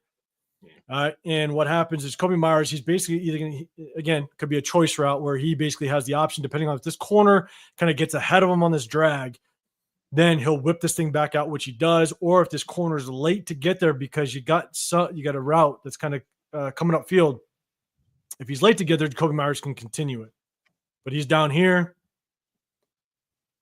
Good drop by Scott Turner. Again, look, you got all this mess right here. Yeah. But this corner has got to work through. So if he tries to go over top and cut this route off, Jacoby Myers has the choice. Whip this thing back out. Yeah. Nice. It's beautiful. Nice. That's good play design right there. That's a very good play design. Got to give him credit. 100%. Yeah. We'll play it one more time, and then we'll look at the O-line.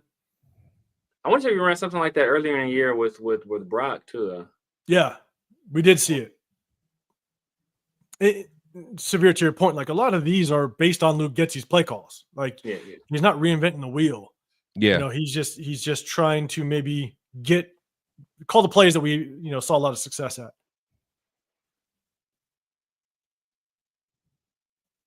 But as we look at the O-line play, I'll tell you, I'm telling you, like 80% of the game, the O-line did really good. Dylan Parham, I think, is our weakest link as it stands right now. Yeah. DJ Glaze did good for the most part. I think he struggled a little bit towards the tail end of the game. This one is a run play. Dylan Parham gives up a little ground. Jack Kent, I appreciate you coming in the building. Good seeing you here. This is a run play. Dylan Parham just gets bent. I feel like Glaze was kind of tiptoeing around. Like go find somebody to hit. Like, let me check my guy. Yeah. I don't like that rep by him. Attack, yeah, because that's the guy that got in on tackle too. Yeah, that's the guy that made the tackle. Yeah. Yeah, I think he's just slow to get to the second level. He was there. He's just started like jimmying. Like, what you doing? Yeah. Bro? He started doing the P-dance. Yeah, like if he just goes attacks that guy. Yeah. Because here's the thing: is that one, Dylan Parham kind of gets his ass kicked right out the box, right? He gets his hips bent. He's bent backwards. He loses ground. But because Myers does a good job of squaring up here, DJ Glaze can get to the second level quickly. Yeah. He can get to the second level. And what he does is he checks, he gets his arms wide, which is good, but then you got to get to second level quick. You do that, you give yourself a chance at this run going. Oh, yeah. Dulu have a nice little cutback. He's just slow. Like, I don't know Here's my thing: is watch DJ Glaze's head. He gets here and he looks this way first. Yeah. I'm not sure why, but he looks this way first. I mean, he checks good, but then gets to the second level quickly.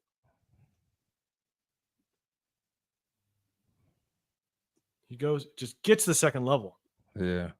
So just slow to get in there. But Dylan Parham, I think, hands down, was our weakest link this game. All right. Little special teams. Dylan Labe's kick return. Yeah, he was moving. My boy was moving. Yeah, facts.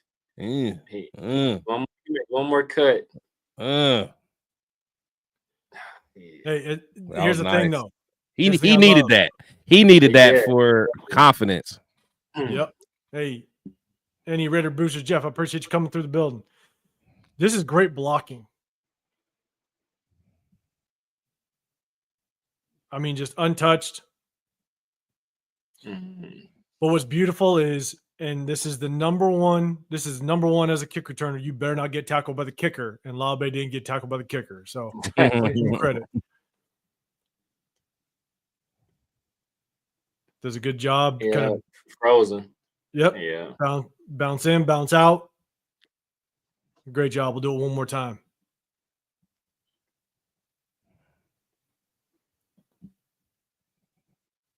Aaron Jackson, appreciate you coming in the building as well. That's good blocking too. Good block. Yeah, it was good blocking. I mean, when you're not touched, until the guy actually tackles you, you gotta love it. And here's the other thing, right? We talked about Tyree Wilson and him getting unblocked. Here's the other thing: is the running game looked pretty good in the first half, but I think we can't get too carried away with just maybe how successful the run game was, because I think it was on our touchdown scoring drive after this kick return. We had 61 yards on the ground. 34 of those yards came from this one drive. Yeah. And then in the second half, Sincere McCormick had his longest run of 19 yards.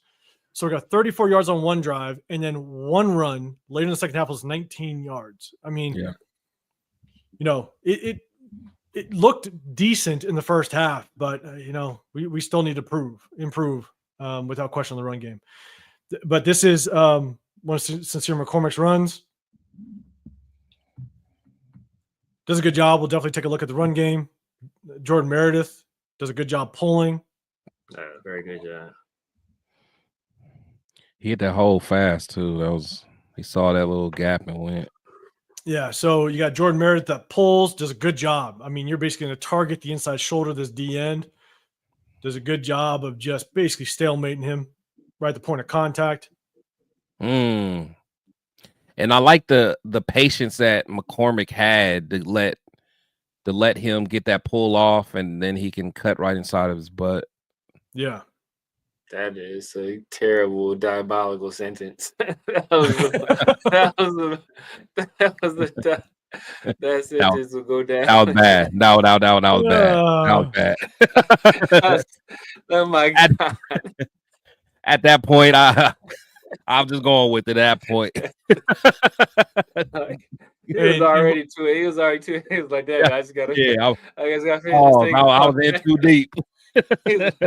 Like he had to pull off. I was like, all right, he's gonna stop. He's like cut inside. I was like, yo, the FCC is about to shut us down. Check it out, boy. DJ Glaze does a good job. Basically, just rides his guy down the line of scrimmage. Yeah, Yeah. Mayor got in there too. I like how Mayor helped him and then recovered and got somebody else too.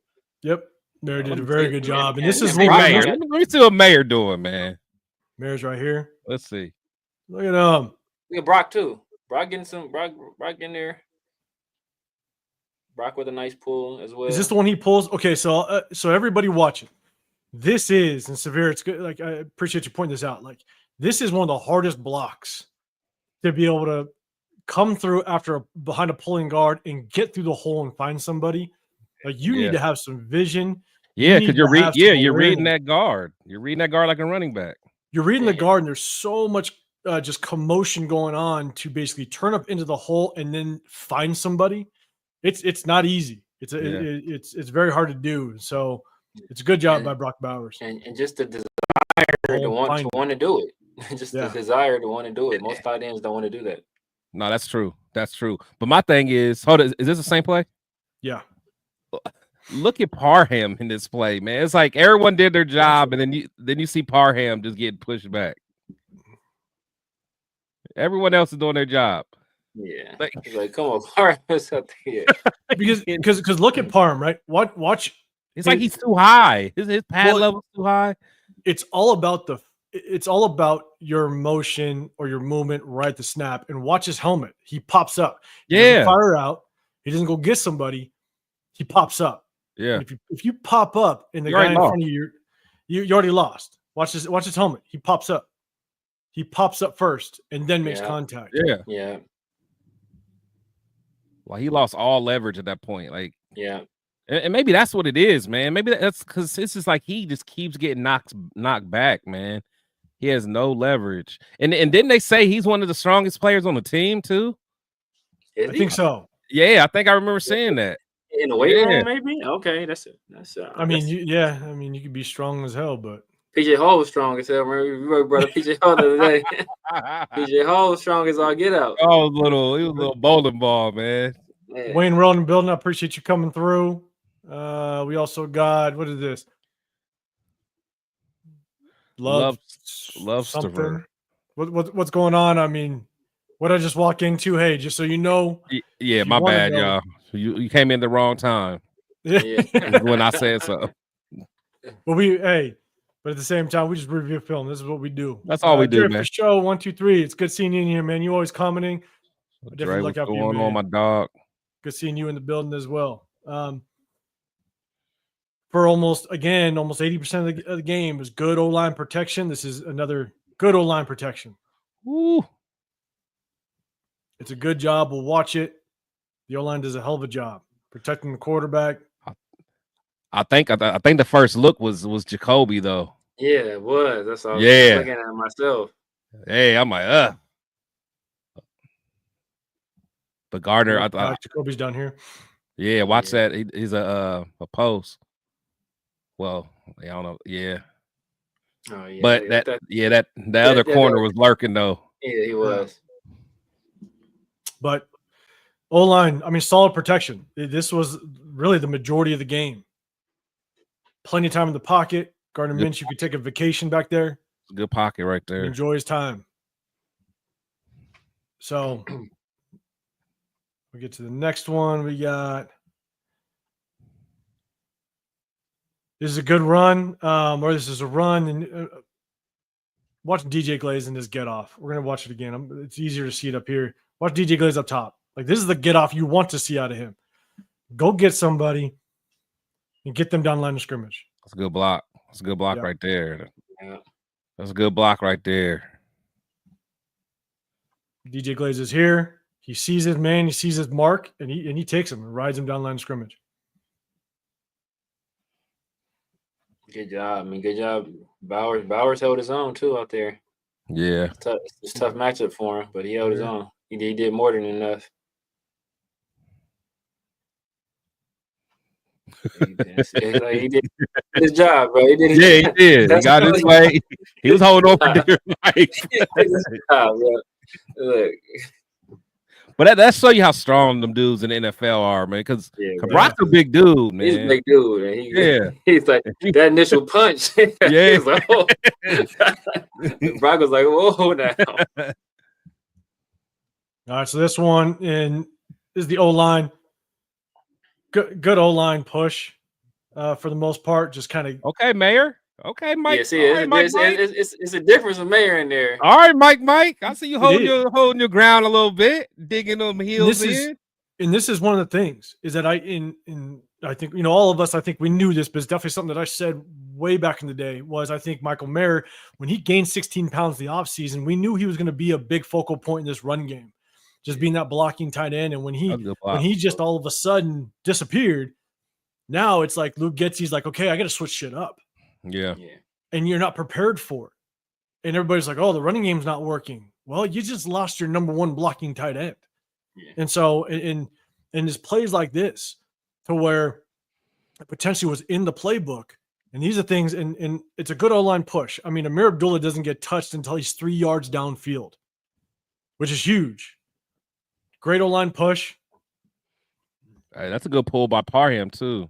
Yeah. Even though he ended up on the ground somehow, but I mean, but it was initially a good pull though. Boom.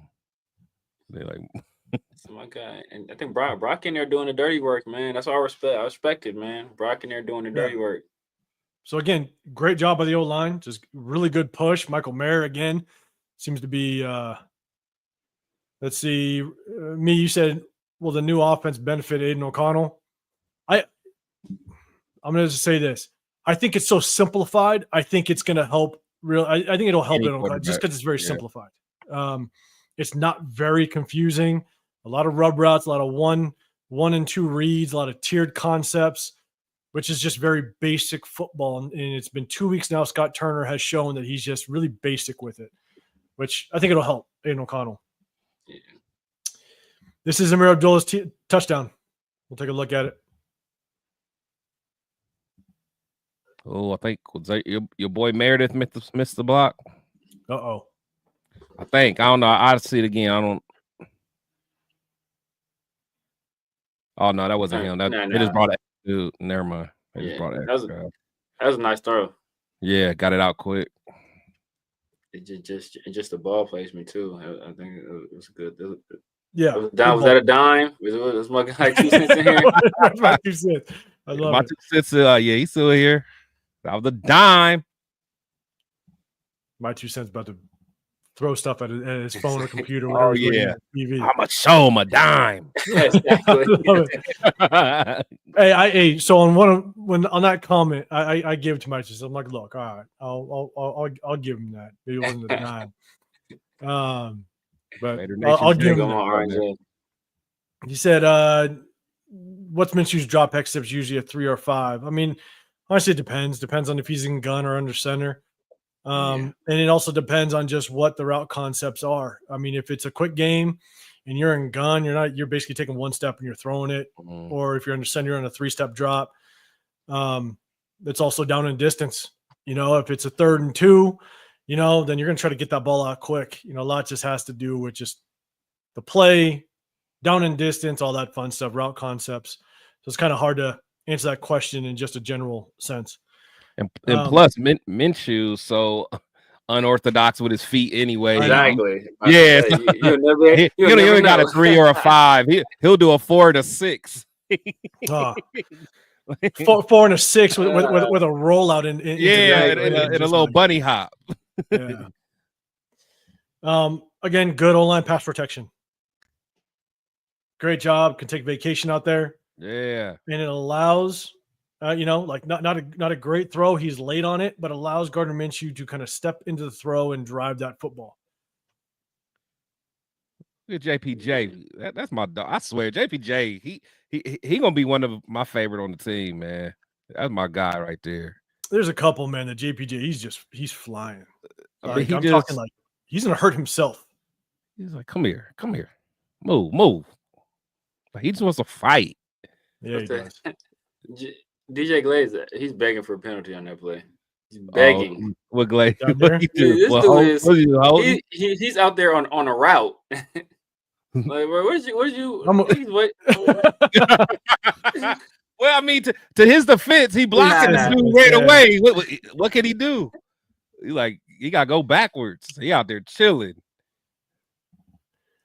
Let's see. Hold on. Let me make sure this is the right one. Somebody to hit. Yeah, this is the right one. Okay. And so again, this is the problem with Gardner Minshew. I think he bails too quick. Yeah. Who's that? Jacoby running across? Yeah, and I think this is your, he's in gun. This is basically quick game, right? You're basically, what Gardner Minshew has to understand is the safety comes up, right? This is what his read is on this. This is basically just a combo route. That's all it is.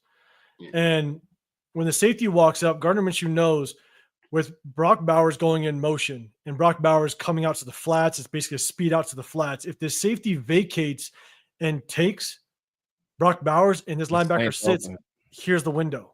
Yeah. And he just doesn't take it. He had him right there. Oh, he beat him. There's the window. Bam, right there. Right there. Plenty of protection. There's nobody influencing him off his spot. There's your throw right here. There's your window.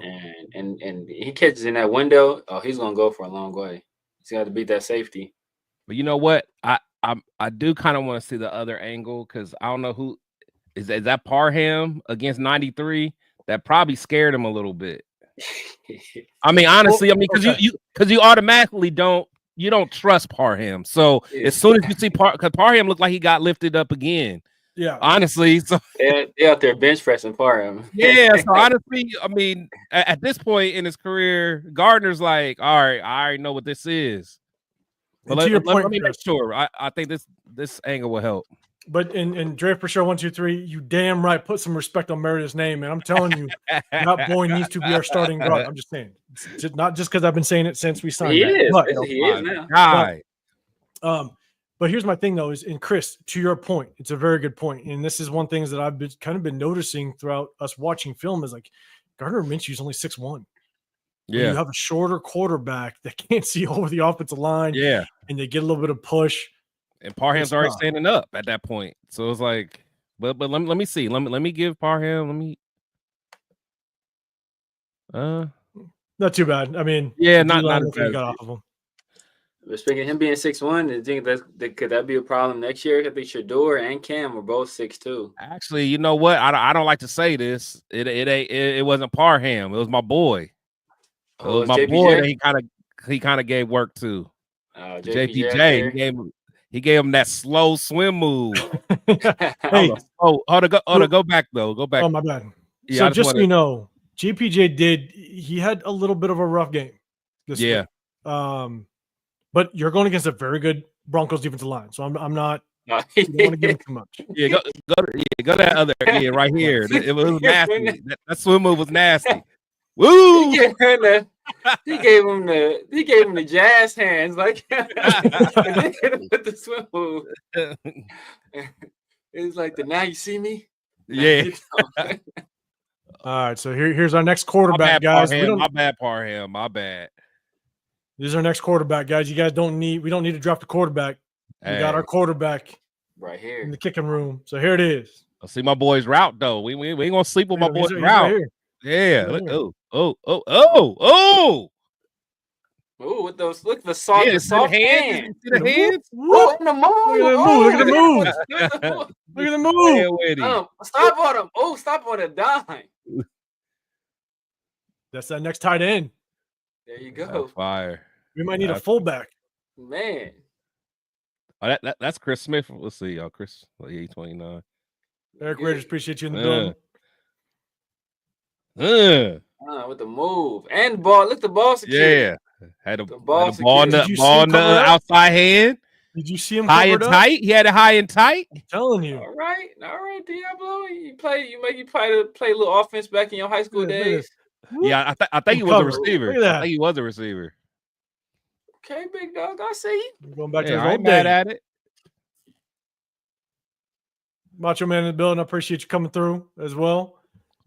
My guy. So hey, that would have been blocked on that play. That punt set us up. We only get 3. All right, but here you got Jordan Meredith and JPJ working together. I like it. You got Jordan Meredith, JPJ coming downfield. Look at him work. JPJ gonna hit somebody. Quit playing with him. He gonna hit somebody every play. He gonna walk you down. JPJ gonna walk you down, man. Besides Max, he might be my favorite player. He might be my second favorite player, man. That's my guy. The 2 things I would definitely want to focus and Jared for sure, man. Jacorian already, dang. Oh, my bad. Yeah, my bad. My bad. Brother be hurt for 2 weeks. You forget. No. Hey, the NFL. What have you done for me lately? What have you done for me lately, JB? Hey, so, can't help the club from the tub. This is actually what I really like about Jordan Meredith, and actually we see it better. I'll play in the end zone view, but we'll watch JPJ on this one. But JPJ, He gets out there, he finds somebody, and this guy wants to kill somebody. Number 6 ain't want no parts of that. Number 6 wanted no parts of that. That poor safety is like, bro, the play over. But look what JPJ does. He actually grabs him. Yeah. Watch 6. Like he grabs his arm just to bring him back. Look at him. Yeah, like come here. Gotcha. And I'm gonna land on you, and I'm gonna take you all the way to the ground and land. Oh, did they get in a little? They went got a little scuffle there. Got a little scuffle. I appreciate that. He was so on here's the my thing, though. So he knew he had some backup. Oh yeah. That's the only reason. I love Jordan Meredith's footwork here because let's see what Meredith got. Let me see. Ball's coming out this way. Flow's going this way. He's able to get his hips all the way around, positions his body. He hooks the defensive lineman. And a lot of linemen don't do this. A lot of linemen struggle to be able to have quick enough feet to get their body in position, in the correct position. That was good. You can't ask for anything more. Yep. And so it's definitely what I like seeing this out of Jordan Meredith. And he did his job. Did his job, done, took his guy out to play. And then here's our boy JPJ. He looking at him eye to eye. Yeah, look at him. Gotcha. Come here. I love it. Oh, he took their coach down too. Yeah. We're gonna see it one more time just for JPJ. That's my dude, he was stalking him. He saw. Yeah, come here. Come here. Yeah. And took the coach down. Ooh, man, yeah. he took that coach's MCL out, man. Yeah. Man. All right, so we're gonna go.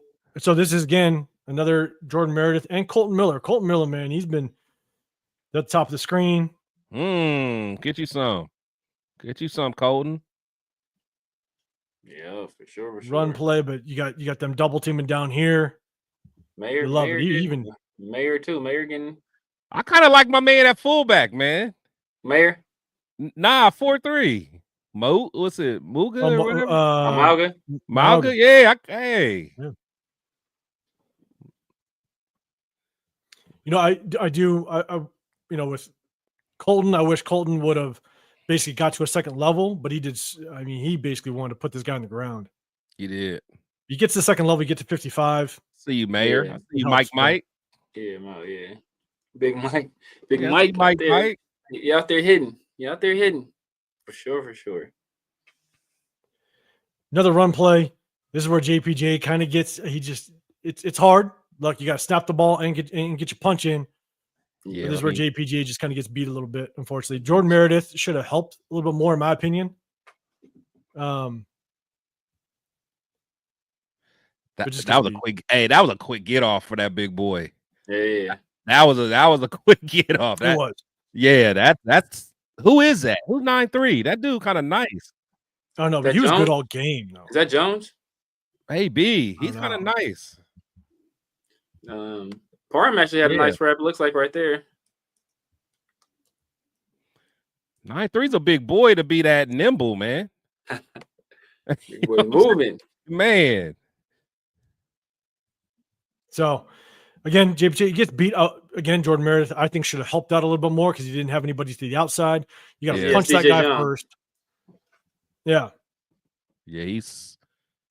So this is, again, for all of you that have been watching film with us, Minshew, I think he just misses Brock Bowers in the end zone. Brock Bowers is down here at the top of the screen, right inside of Michael Mayer. Minshew's eyes are looking at him, and you throw this thing now. Oh, yeah. You hit him on the inside shoulder, or, on his right shoulder.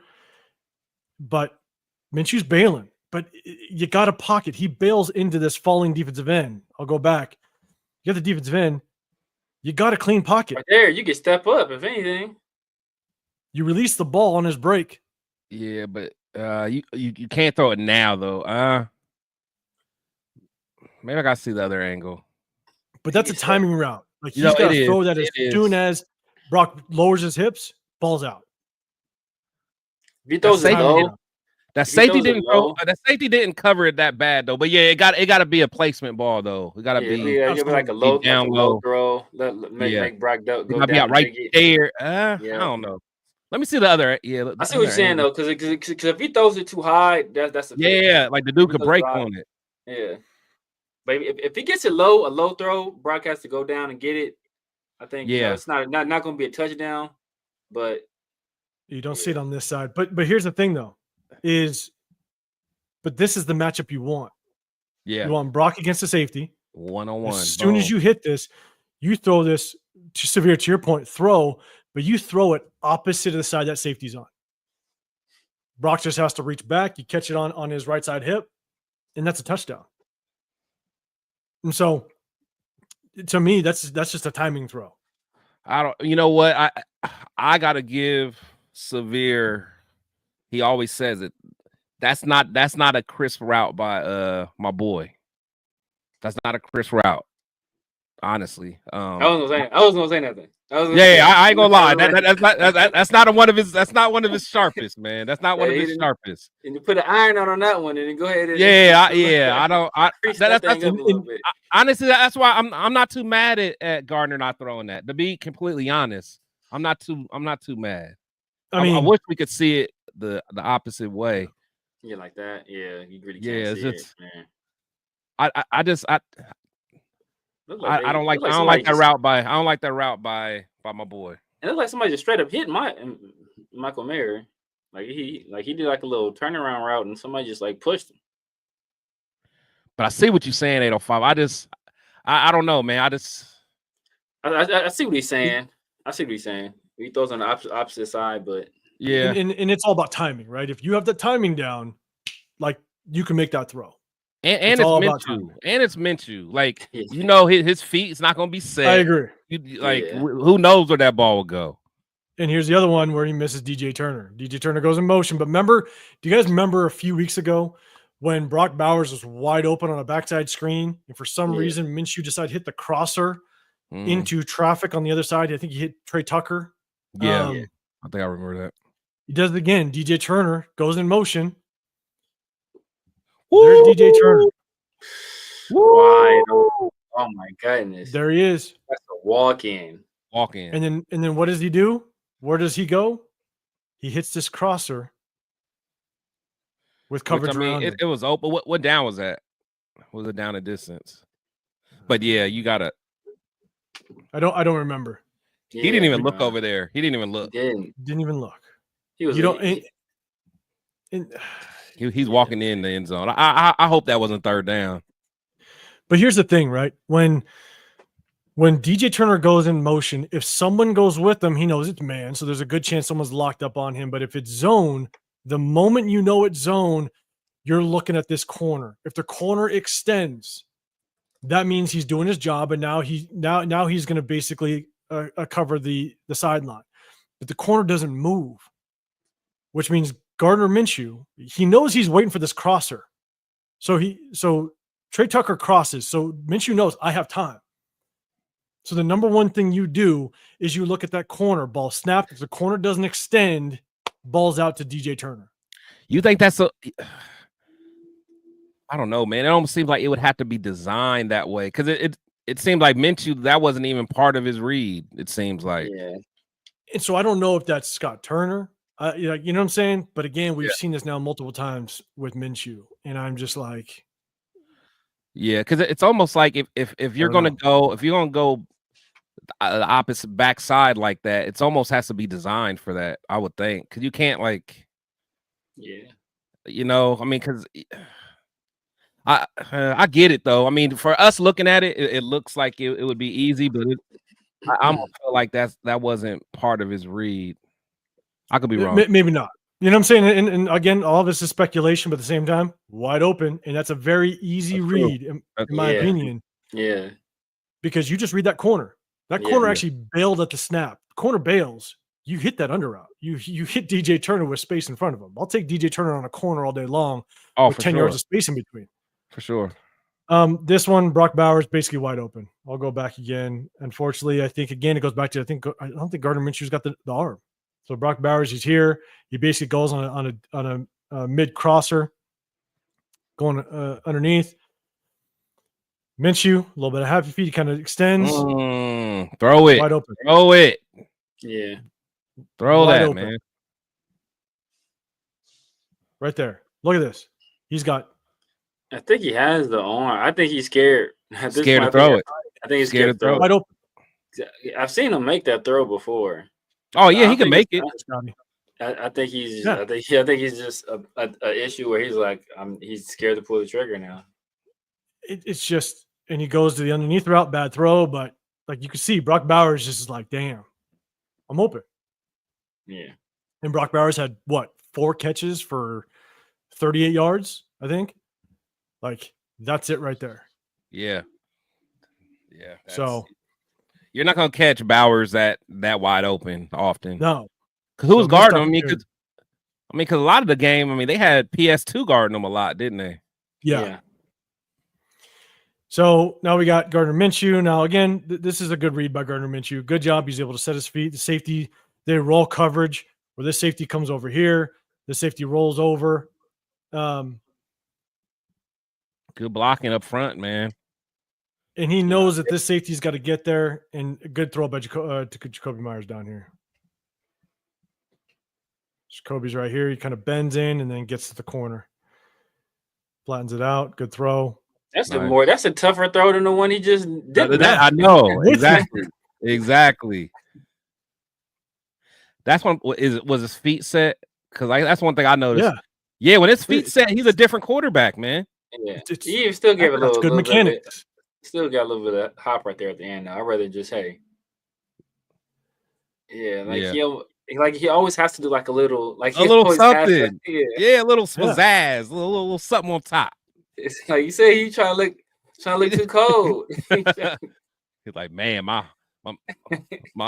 sports car gonna be sweet.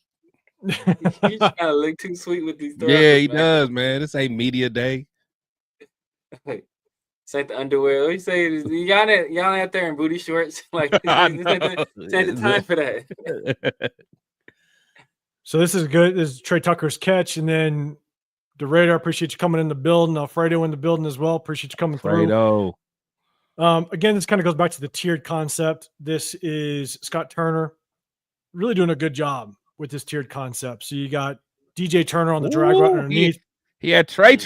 He had Trey. Yeah. You got hit Trey right there, Gardner. But he's got him. Oh, he hits him. Oh, okay. My bad. I thought he was throwing to Turner. My bad. Okay, I was about to say. I saw Turner. What was he doing? The drag. Yeah. So DJ Turner comes. He's on the drag route. You got Jacoby Myers basically clearing things out. And Trey Tucker does a good job of just kind of a deep out route.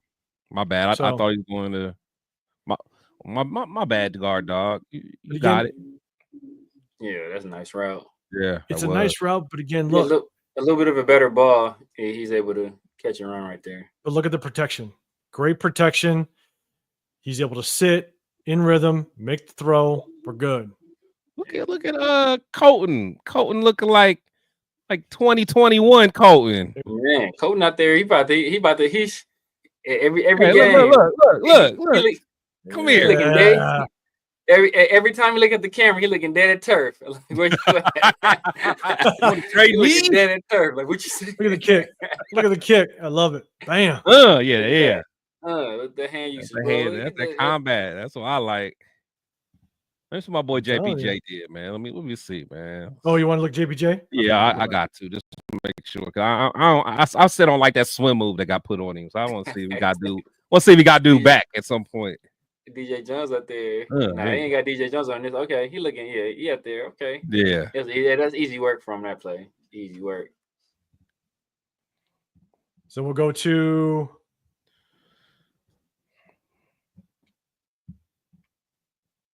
This is kind of a run play. Jordan Meredith doing a good job getting to the second level. So he's down here. Good job helping. Then he gets to the second level. All right, Mayor. I see you, Mayor.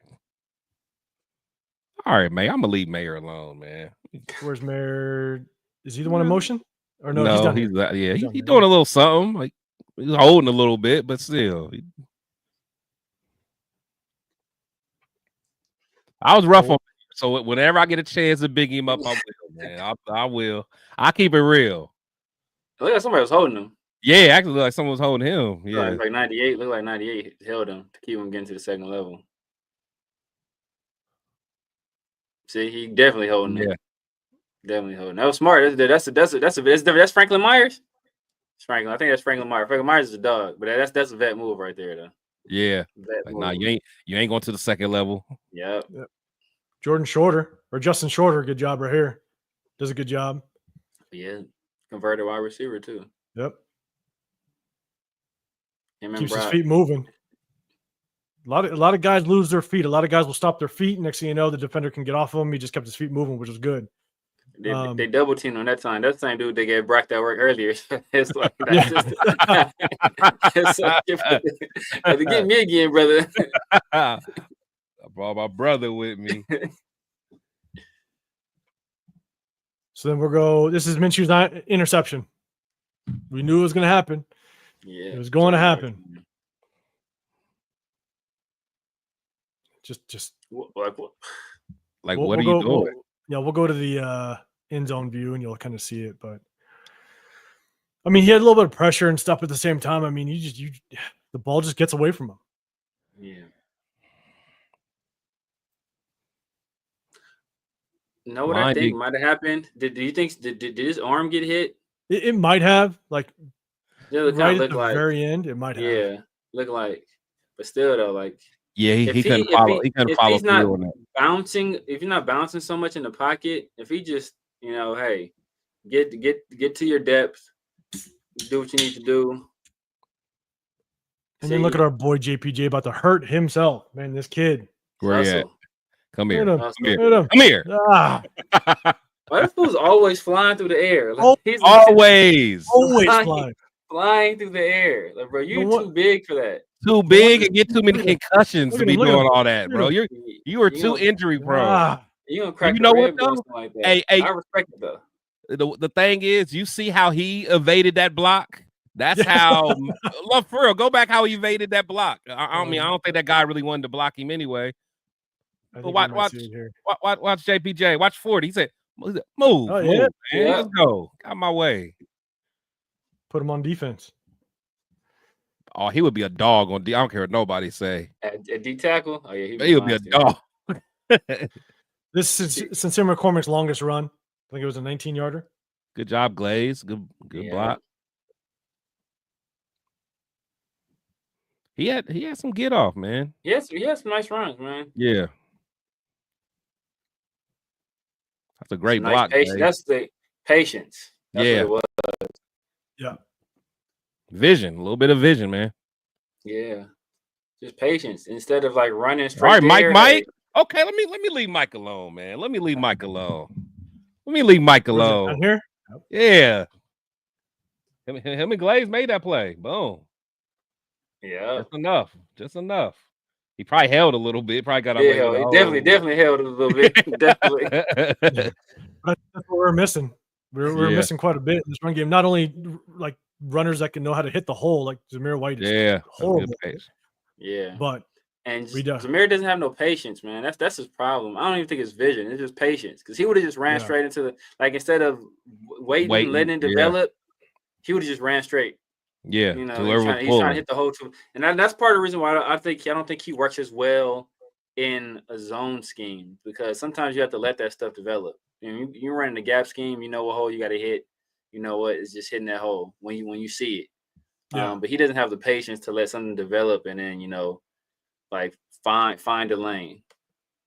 I agree. Now this is bad by Perham. He pulls again. To me, it's just bad eyes. He just doesn't locate the first color in front of him. You got to find the first opposite color when you pull. Just doesn't see it. Yeah. He's got to get there. And when you see the end zone view, he's just not quick to get there. It's almost like he takes his time and then he just does. He doesn't see it.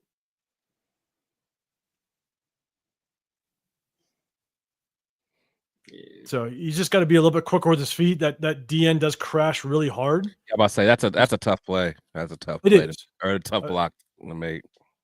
The DN does crash really hard, but at the same time, you got to locate that blockers or that defender as quickly as possible, and be quicker with your feet.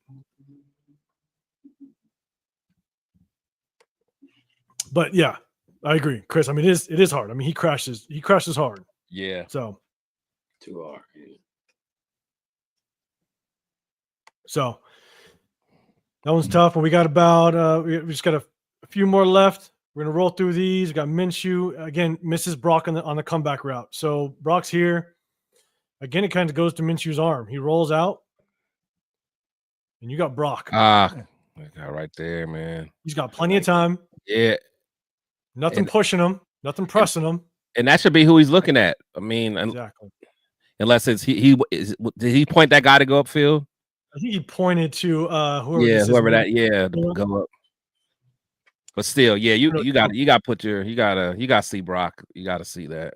You got to be able to hit this route. Like, you got to. Especially because apparently that's a bread and butter in Getsy's offense. So I can't see it. Let me go back. We've seen that play how many times? Yeah, so Brock's over here. I mean, Gardner Minshew buys himself some time. Get out, settle your feet. That's a great play. That's a great play. Every single time we've seen it this year. I don't even think that's a right. I think that's just Brock just going to help his quarterback. Huh? I agree. Yeah, going to help his quarterback. You think? It has to be because he can't put. I mean, when you're drawing up that play, you can't just be depending on that deep route by Tucker, because that's really all you got. Because I think Brock is actually trying to, because they run this all the time. Get across. Yeah, Trey Tucker is going to clear this out. He's going to come over, but then as soon as Brock turns and sees Minshew escaping the other way, yeah, he bends it back. Or I'll pause it. It's like a mesh concept.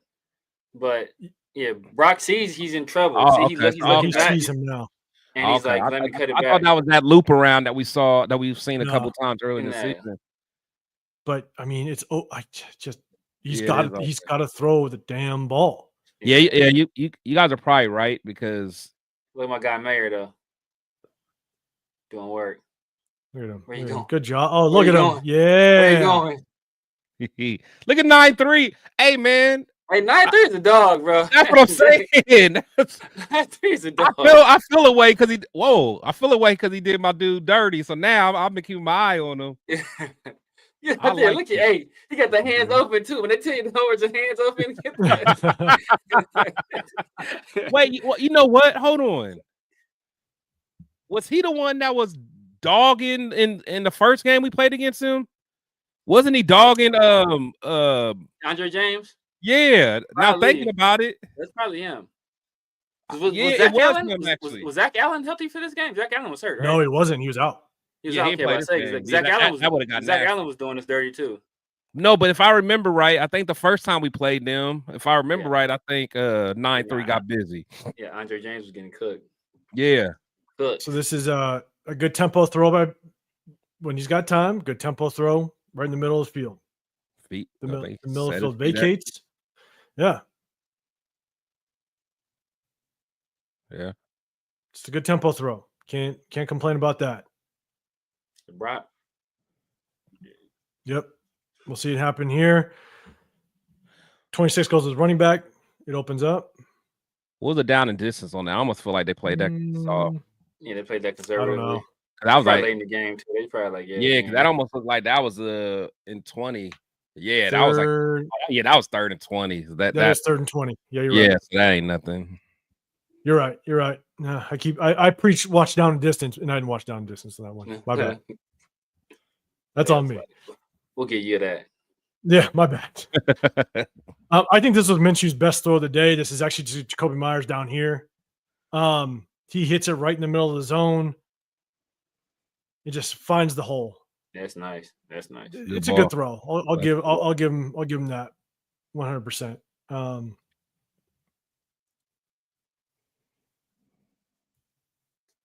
Good pass protection again, and puts that's it just a good right in the ball. That's a dot. That's a dime. That's a dime. Yeah. Dime. Got over the backer's arm too. Let's hope you win here. Look like is that linebacker like in a hook zone? He got it over the linebacker. Right over it. So this is where we're down in the end zone, or in the red zone, and this is where he just misses Jacoby Myers. I think he was trying to force it to Brock at this one. He's got time. He just wasn't patient enough. And Jacoby is like, bro, where you? Yeah. It's like Jacoby knew it, and like there's not a whole lot of pressure. He still can release it at the same time. Was that 4th down? I don't remember what down that was. I think I think PS2 got there a little early too. But it's just Jacoby Myers. He just knows. Bang. Yeah. Like he just knew. Wide open. Yeah. Or so hold on. Is this it? Is this the same play? It's the same play, and basically, like, look, Minshew's read is Patrick Surtain. I mean, if he sits on a route, Jacoby's getting to the back of the end zone. Yeah. Yeah. So if Surtain sits, you go Jacoby. If he drops, then you're hoping that this underneath route is going to be open. Yeah. I guarantee he was. Yeah, I guarantee he wasn't even supposed to play that. He just did it because he knew our tendencies trying to get it to Brock. I agree. Yeah, right. Jacoby's wide open. And these last ones, real quick, are basically Desmond Ritter's plays. So you can just take a look at them. The first one, you can just see Desmond Ridder gets that ball out very crisp. I mean, he's got a good arm. Yeah, he gets the ball out fast. He's definitely got the arm strength to basically make any throw on the field. But this is kind of the drive that takes us down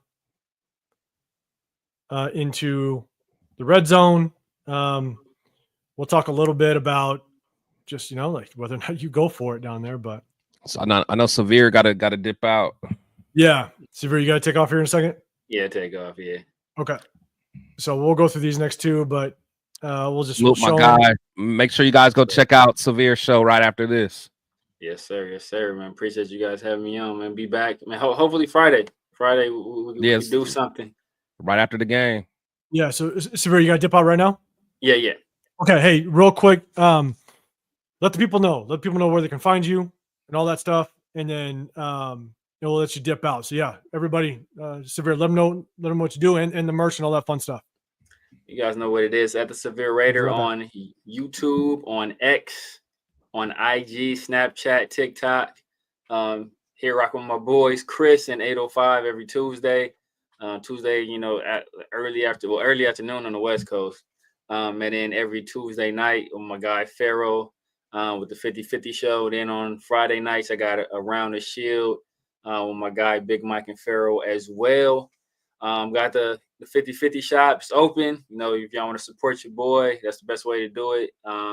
It's 5050shop.printify.me. Go over there, cop some merch. We got sweaters, we got t-shirts, we got coffee mugs, all kind of stuff over there. So it's the holiday season. You want to give out some 50-50 merch to your peoples. That's the way to do it right there. But yeah, man. See y'all on Friday, man. Hopefully, I link up with my boys on Friday night and we're able to knock something out that night.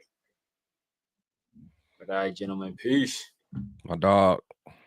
Peace, man. Me and my guy Chris, we gotta link up too, man. We gotta do some stuff, especially call the show. It is what it is. It is what it is, man. We got to. All right, y'all. All right, man. Appreciate it, Severe. All right, man. Later, man.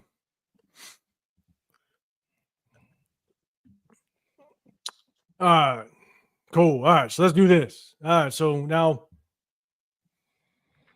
kind of watching Desmond Ridder. Decent job kind of escaping the pocket. Let's get in the pocket, hit Trey Tucker. Nice, easy throw. Hit him in stride. DJ Glaze. Get out of bounds, bro. Get out of bounds, Trey Tucker. I'm telling you, clock was run at this point.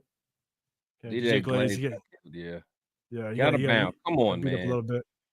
Come on. We had to use our last time out right there.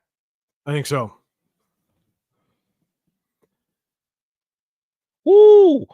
Oh, how about this? It's a good job with Desmond Ridder getting out, improvising. After this one, we'll definitely take a look at the offensive line. Man, I didn't at first. I thought Turner was staying inside. I was like, Turner was open for an easy touchdown, but he on this one, where's Turner at? Oh, he's up top. Yeah, but he ended up going to the corner. I thought that was right. Yeah, hit the back of the end zone. Right yeah, he was that's a tutty. We'll take a look at the offensive line.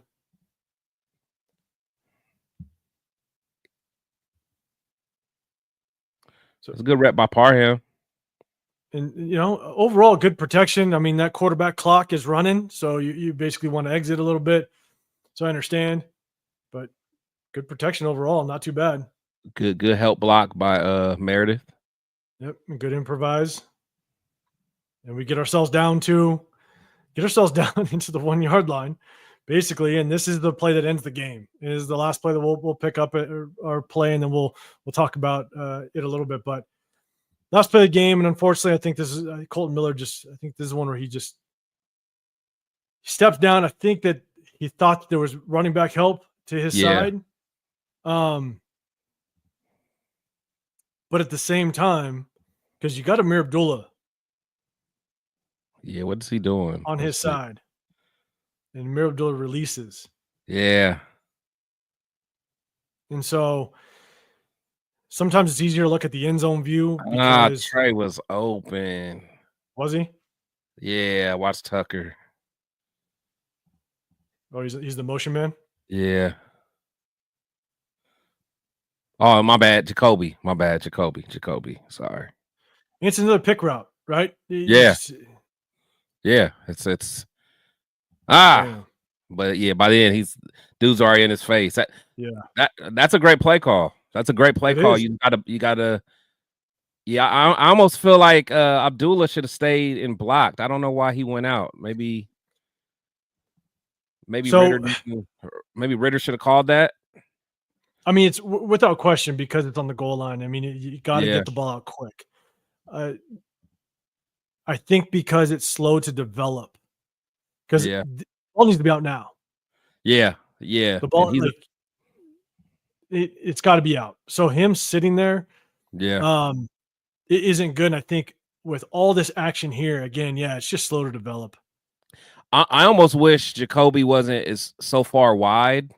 I bet if that spacing was a little different, he may have got open a little sooner and could have threw it a little sooner. But let's look at the end zone view because sometimes it's easier to kind of see. So Colton Miller does the right thing. You have to protect your inside shoulder. So he does the right thing. He steps down, takes his running back man. The Ritter should be telling Abdullah. Yeah, you gotta stay home to block. That's a tough one because, to your point, I think Abdullah could have stayed in to block because that you're basically outmanned at the point of attack on the line of scrimmage. Yeah. But the ball's supposed to get out. Like it's supposed to be a catch and throw. And unfortunately, unfortunately, he just doesn't get that ball out. I'm going to start from the beginning again. Or you know what? If you go to the other angle again, did he snap it too soon? Because the key is you got to wait to you have to wait till Trey gets over there to make the pick or the rub route. So it's almost like did he snap it too soon? Should he snapped it closer to when he's outside of Brock? It's a good point. Maybe I don't know. No, it's a good point because this corner's so wide that the flats aren't going to get open. So you're not looking for Trey Tucker right now, right? Because the corner sitting out. Jacoby Myers is lined up out wide. Now, if Jacoby Myers was lined up more inside, that's what I'm saying. Yeah. Then that maybe is a good timing snap because now Trey Tucker can get to the sideline with nobody there. So to your point, could be. Yeah, because now because Jacoby's not open until he has to wait till Trey gets out there. By then, I don't know. I'm with you because if that snap was delayed just a half a second longer, I think that means Trey Tucker can actually clear this here. And he's open immediately. Get to he's open immediately. The pick on Surtain. Yeah, if you wait just a half a second and now he's here, and now he gets here, Jacoby Myers can get in. Yeah, no, I mean actually, Chris, I think you're right. Honestly, if that snap happened just a half a second later, that means Jacoby Myers now can basically come up free underneath.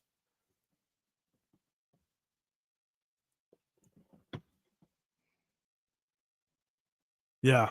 And it's tough though, because that's probably why Ritter hesitated, because it was so slow developing. Yeah, because he probably wanted to get rid of it right there. Yeah, he probably wanted to. Scotty Waddy. We'll talk about Chiefs in just a second. In Draft for Show, you're saying Ritter has to identify the hot read. I agree, he does. But again, I think to Chris's point, I do think that snap was just a little early. In all honesty, so that's a good point. So unfortunately, that's a sack, and game over. So that's the end of it. That was kind of the end of the film breakdown. One question I have for everybody in the chat, and Chris, I'll ask you. God, what was it? 3 minutes? 3 minutes left in the game. What was it? It was like 2 minutes left in the game. We're on like what, the 3-yard line, 4-yard line. We decided to kick the field goal and not go for the points. Now we did get the defense did get the stop. Yeah. But my initial thought was, go for it. Go for it. I mean, if you look at how our offense was running up until that point, it took us that fake punt to get into field goal range, and it took the 59-yard kick return by Lauby to get us into decent field position for the touchdown. I mean, our offense wasn't moving the entire game. And so to me, I felt like, man, you score the points, you get the momentum. I think you go for it, but then again, does that show just the lack of confidence in our quarterback play to be able to capitalize on a situation like that? I don't know. What was your thoughts on that? To be honest, at the time, I was okay with kicking it. I was okay with kicking it. Just because it prolongs the game. Because if you don't make it, game's over. Stay in the game. Our defense got to stop. We just needed to get it in. So yeah, I'm not mad at it, but I'm not mad at anyone who wanted to go for it, because how often did we get down there? You might as well go ahead and punch it in. But I'm okay with the field goal, honestly. Yeah. Again, it was just kind of like my feeling in the game was. Yeah. The way the game was flowing, like we had some momentum. Like let's punch it in there. Yeah. But we got the Chiefs this week. Black Friday game. I think you, Severe, and myself, we talked about it. We're probably going to go live after the game around 5 p.m. West Coast time, 8 p.m. East Coast. But before that, we obviously got Thanksgiving. And so we'll kind of, let's flip it for a second. What's your plans, man? What do you got going on for Thanksgiving? And chat, let us know what you guys doing for Thanksgiving. Let's flip the script a little bit and talk about that. You can look at me and tell which is my favorite holiday. Y'all can have Halloween, y'all can have Christmas, y'all can have Valentine's Day, but Thanksgiving's for the big boy. Of course, I'm smashing. You staying in town, staying home, seeing family? I'm staying home, man. Yeah, I'm staying home and gonna eat, watch football. This will be a fun weekend for me, hopefully, because I'm a Michigan fan, so that Michigan Ohio State game is always a big game. There you go. Yeah, it's gonna be tough to win, but still always fun to watch the game. Stuffing or dressing? Jerry for sure wants to know stuffing or dressing. I always say dressing. I don't know, man. I like to tear up some stuffing. I'm not gonna lie. That's just my thing. Yeah, dressing.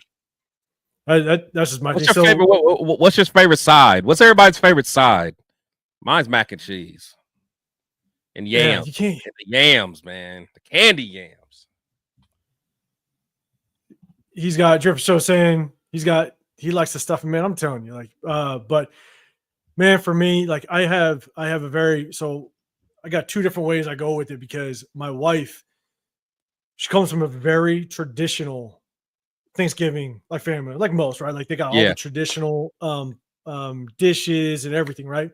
I come from the complete opposite. So just so you know, I was raised in a very whitewashed family. I mean, My dad's side of the family is German, Irish, and Scottish. Like my grandma on my dad's side is as white as they come, straight from Minnesota. Wait, so what do you wait, so do you have potato salad with raisins in it? No, not that deep. But we like what we do, like we barbecue. Like we'll have some traditional stuff, like some that's so fire though. That's cool. And like ham and stuff. But we break out the ribs. We'll break out some tri-tip. We'll like sometimes I'll just be like, hey, I'm just gonna do some drumsticks. Like we throw down just on the barbecue. All that. And we do it with every holiday. I was like, every holiday. Yeah, every holiday. Because honestly, like I'm not a big turkey fan, and everybody in my family, we're not big turkey eaters at all. But yeah, like so we break down just straight up the barbecue, and so we'll break that out. And so usually we used to go back to family, but we go and see my family for Christmas, and so we've actually started to stay home for Thanksgiving, and yeah, like this year my kids wanted ribs, and so I'm doing the ribs, and my wife's sides. The one thing I can't get off of, and I'll tell you right now, is I don't know why I spend the money to do it, but a honey baked ham. Have you had a honey baked ham from the honey baked ham? I've had honey baked, but you know what? I really don't like ham. I don't. Oh, really? Yeah, like I grew up, my dad, he likes his hams. I mean, I feel like as a kid I liked them because I remember I felt like that ham fed us for like the following 2 weeks. I feel like having ham sandwiches for taking them to school forever after that. But yeah, I'm not a big ham guy. Like since I've been like grown, I probably haven't even made a ham since I've been grown. Oh, really? Yeah, I just mean like. So we shared, like it was stupid, and I'm telling you right now, like trust me, we're not, me and my family, like we're not like well off. Don't get me wrong, but we went and got a ham at the honey baked ham store, and that damn thing cost damn near $100. Yeah, they don't play. I can't even get myself. But we did it, but I'm like, damn, next year, man, I'm gonna have to figure out how to make this ham myself because it's getting stupid out there right now. But. No, I mean, and Natural Born Raider podcast, appreciate you in the building. We just went through my guy and went through the entire game film, man. Make sure you check it out when you get time. But man, you're saying deep fried turkey all day, and so I rock with the deep fried turkey. I've never deep fried one myself, but my friends will be making it. It's good. So when my wife and kids, when we moved to Texas back in 2015, so we lived in Texas and now we're in the Vegas area.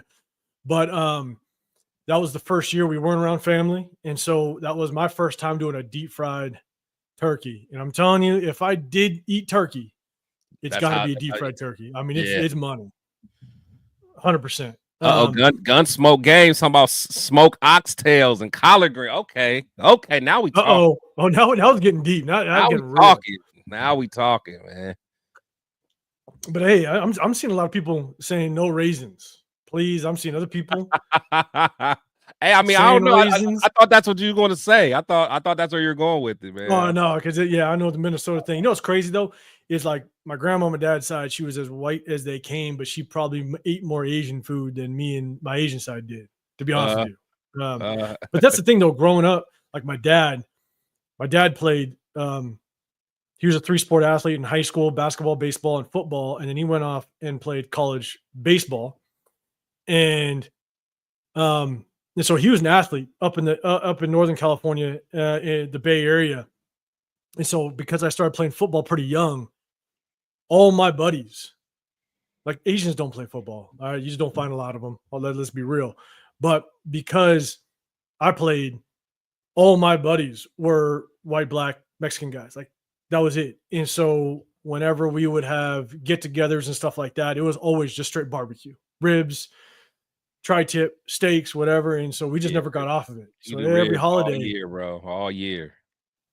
Yeah, so every holiday, that's all we do is just straight ribs. 1 year I did stuffed pork chops. Okay, I see you on that. All right, that's not too bad. I like some pork chops too. That's my stuff. Oh, absolutely. Yeah, 100%. But yeah, no, and that's the thing is when it comes to Thanksgiving, like we keep it simple here. I get to I'll tend some ribs, I'll do that thing, but then you bet your ass I'm gonna have my drinks and my football. Oh, for sure, That's sure. it. That's. I mean, because what games are going on? You got the teams, right? You got the Lions, you got Cowboys, and I think is it Green Bay that always? Yeah. So I think it's Green Bay that always plays, right? Or is it the Giants that always plays? Yeah. So it's So Thursday, the Bears and Lions, Giants and Cowboys. That's gonna be trash. Right away, spam. Get that. And then Dolphins and Packers game. That's gonna be a goodie. I'm sorry. Yeah, the Dolphins, the Packers the Dolphins are back, and my boy Josh Jacobs. Actually, you know what? I'm not about to get triggered. I'm not about to get triggered. Yeah, we're not gonna. We're not talking about Josh Jacobs, but let's do this, Chad. I want to know. We got it. Shout out to Josh Jacobs, 3 tutties, man. Yeah, you But can't. y'all wanted Zamir. Never mind. Go ahead. What'd you say? So let's do this. So the spread right now is -10. Lions, Bears versus Lions. What would you take on that? You say it was 10 for Bears versus Lions. Yep, -10 Lions. Who would you take on that? Chat? Let me know because I think I'm gonna do a 3-way part. I'm gonna do a 3-leg parlay for the Thanksgiving games. It's almost hard not to because it's the Lions at home. That's what I'm saying. At home. It's hard not to go with the Lions after just what they're doing. I mean, I think they've given up. I mean, how many points in the last 2 weeks? Yeah, and Caleb, stupid like 16. Caleb's so sporadic, but yeah, I would. But 10's kind of a lot, man. It is a lot. That's why I usually don't touch. I usually don't touch games over 6. But we got people saying, "What y'all? What do y'all got? Lions." Everybody taking Lions. So they taking Lions 15? With the Lions by 17. Yeah, it's like, but how can you argue with that? Just the way that they're balling. They are, but 10's a lot, man, and it's you got national. We got TV. one. We got one for Bears. Yeah. I honestly, I might lean for the Bears too, just because of that 10's nasty work. And it is a national TV game, so it's just that's what I'm saying. Are the Bears gonna just step up that game just a little bit? And the thing is like, in there, just hang in there. Exactly. But God, I can't. The 10 is too much. Now, what I would do. Well, you're in Vegas, so I'm in Vegas. I could like me, like I would have to do an alternative spread or something. Like I'd have to knock it down to like you tease it a little bit, like a 6.5 or something. Like I couldn't stay. I couldn't stay at 10. I couldn't stay at 10. But what about the over-unders? The over-unders 48.5. I could kind of go over that after that over. Because if the Bears can score a little bit, the Lions can put up some points. 48.5. Because I can parlay the winner plus the spread, but also the points if I wanted to. But 48.5, chat. Do you think Lions Bears can go over 48.5? Let me know. I don't know. I think I'm doing under, especially if I'm looking at some of the other games. Like they got the Dolphins Packers at a 47, and those are 2 explosive offenses. I don't know. That's true. Yeah, I don't know. I think I'll do the under. But Packers at home, and I don't know what the weather's going to look like. I'd be curious what the weather, if that plays a role, because it's in Lambeau, and Tua cannot play in the cold. Yeah, that's for damn sure. Natural Born Raiders podcast, and they might be the best teams. They might be the best team hands down right now. The Lions, 100%. Yeah, they're tough. Caleb is playing better with the offensive coordinator. I mean, shoot, I actually had the Vikings. I had the Vikings against the Bears last week. That's great. In just a single bet, it was Vikings -3.5, and the Bears covered.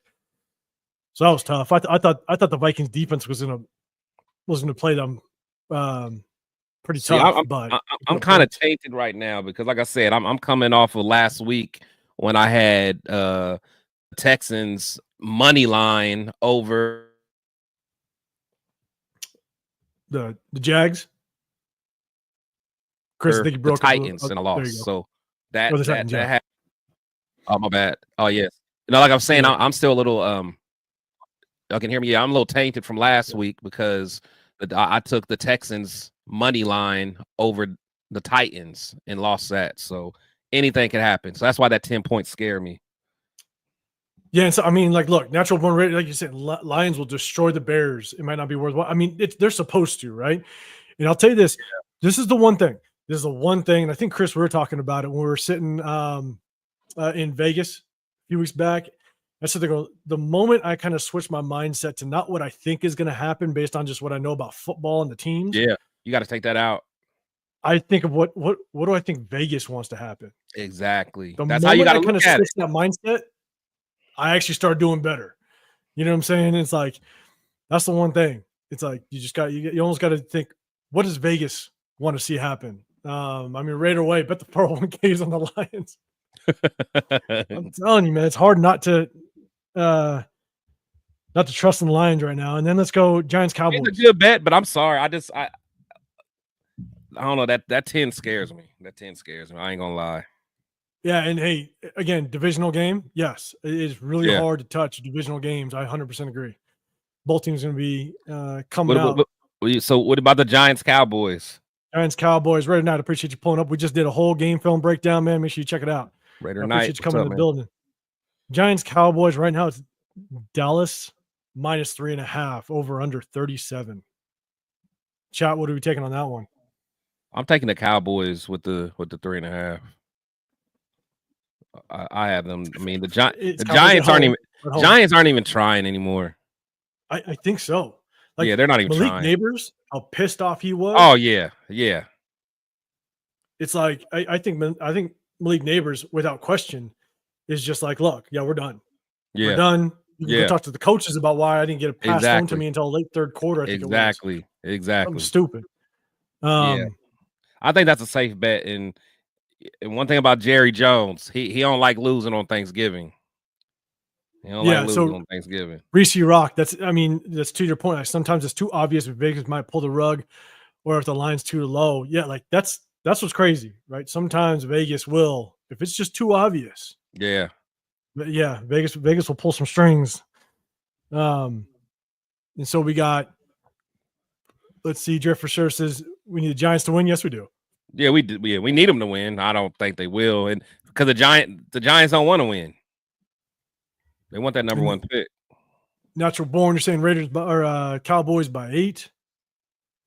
Yeah. Let's see, Cooper saw enough. They'll cover that 3.5. They'll cover that 3.5, I think. And it is right. I mean, Giants are in tank mode, and that's kind of where I'm at. Like they're not trying at this point. So I shoot is at 3.5. I wonder if you take the under on 37. I don't see the Cowboys putting up a shit ton of points, and if the Giants are basically tanking, who knows? Because what was the score of the Giants game last week? I think it was. Let me look. Yeah, 34-26. No, last week was 34-26. Bucks 30, Giants 7. Oh, you said the Giants. Okay, I think yeah. Oh yeah, the Giants aren't putting up no points. Yeah, right. If they're not even throwing to Malik Neighbors. So I don't know. Maybe that under. But look, you know what's interesting? Malik Neighbors is questionable for a groin. Is he? Well, of course he is. After all the shit he was talking. Yeah, that shows that tells you all you need to know. He'll probably be doubtful. Man. And then he's not. Yeah. All right, and then the last Cowboys game. For sure. I'll take Cowboys for sure there. And then last game. I think this is gonna be a good one. I really Dolphins do. Packers. I really think at home in Lambeau. Green Bay -3, over under is 47. Shit, man, I almost take Green Bay. Again, I got to look at the weather. If the weather is going to be cold, then I mean, if it's because again, I just think Tua cannot.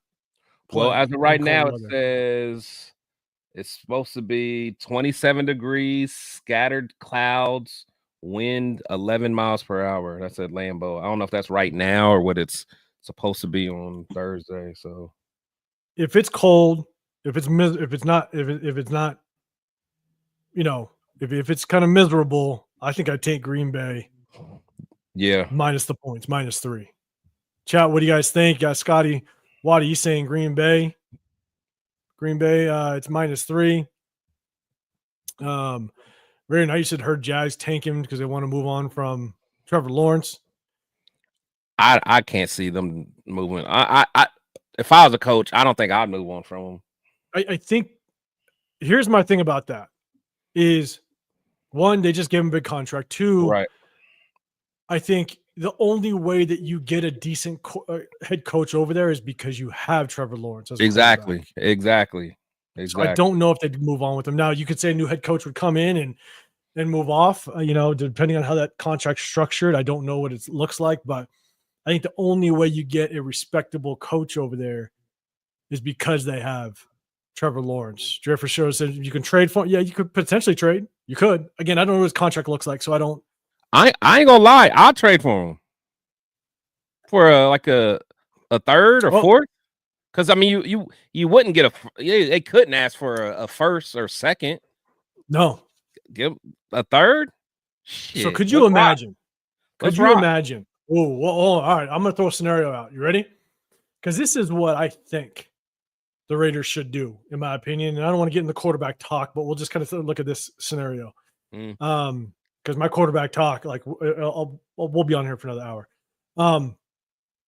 It's when I talk about quarterbacks, the college quarterbacks. But imagine we have the number 1 draft pick.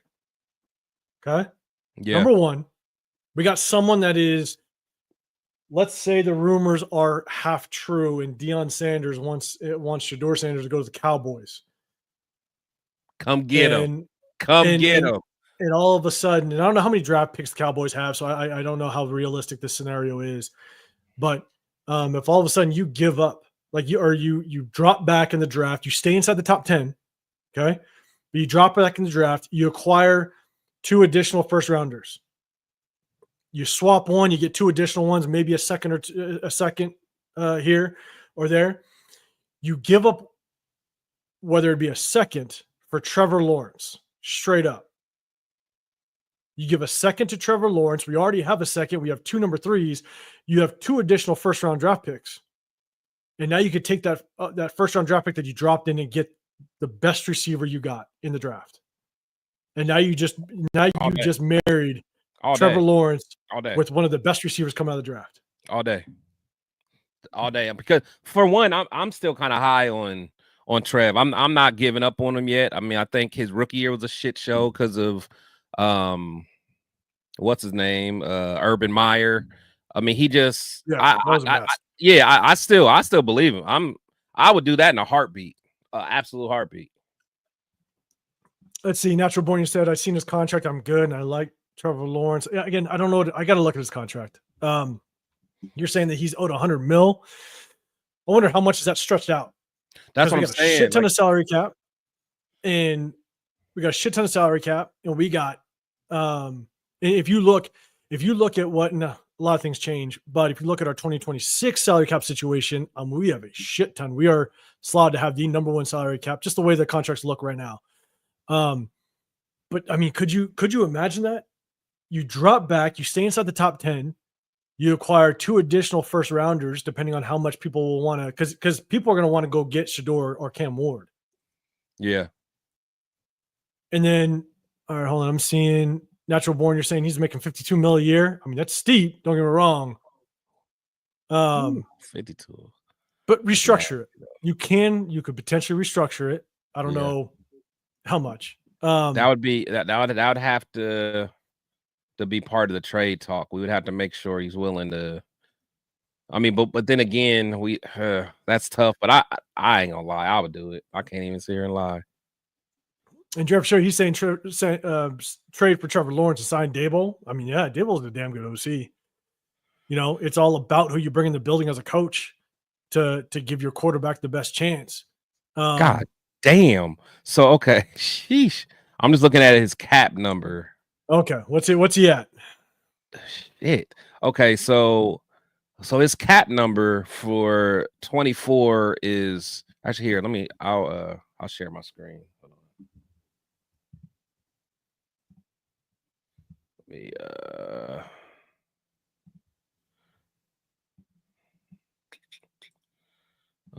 Can you share? Because I could probably pick it up really quick.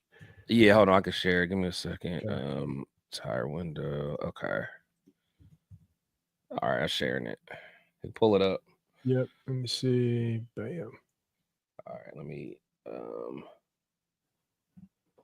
Oh, yeah, so it's so it's 15 million this year. Next year 17 million.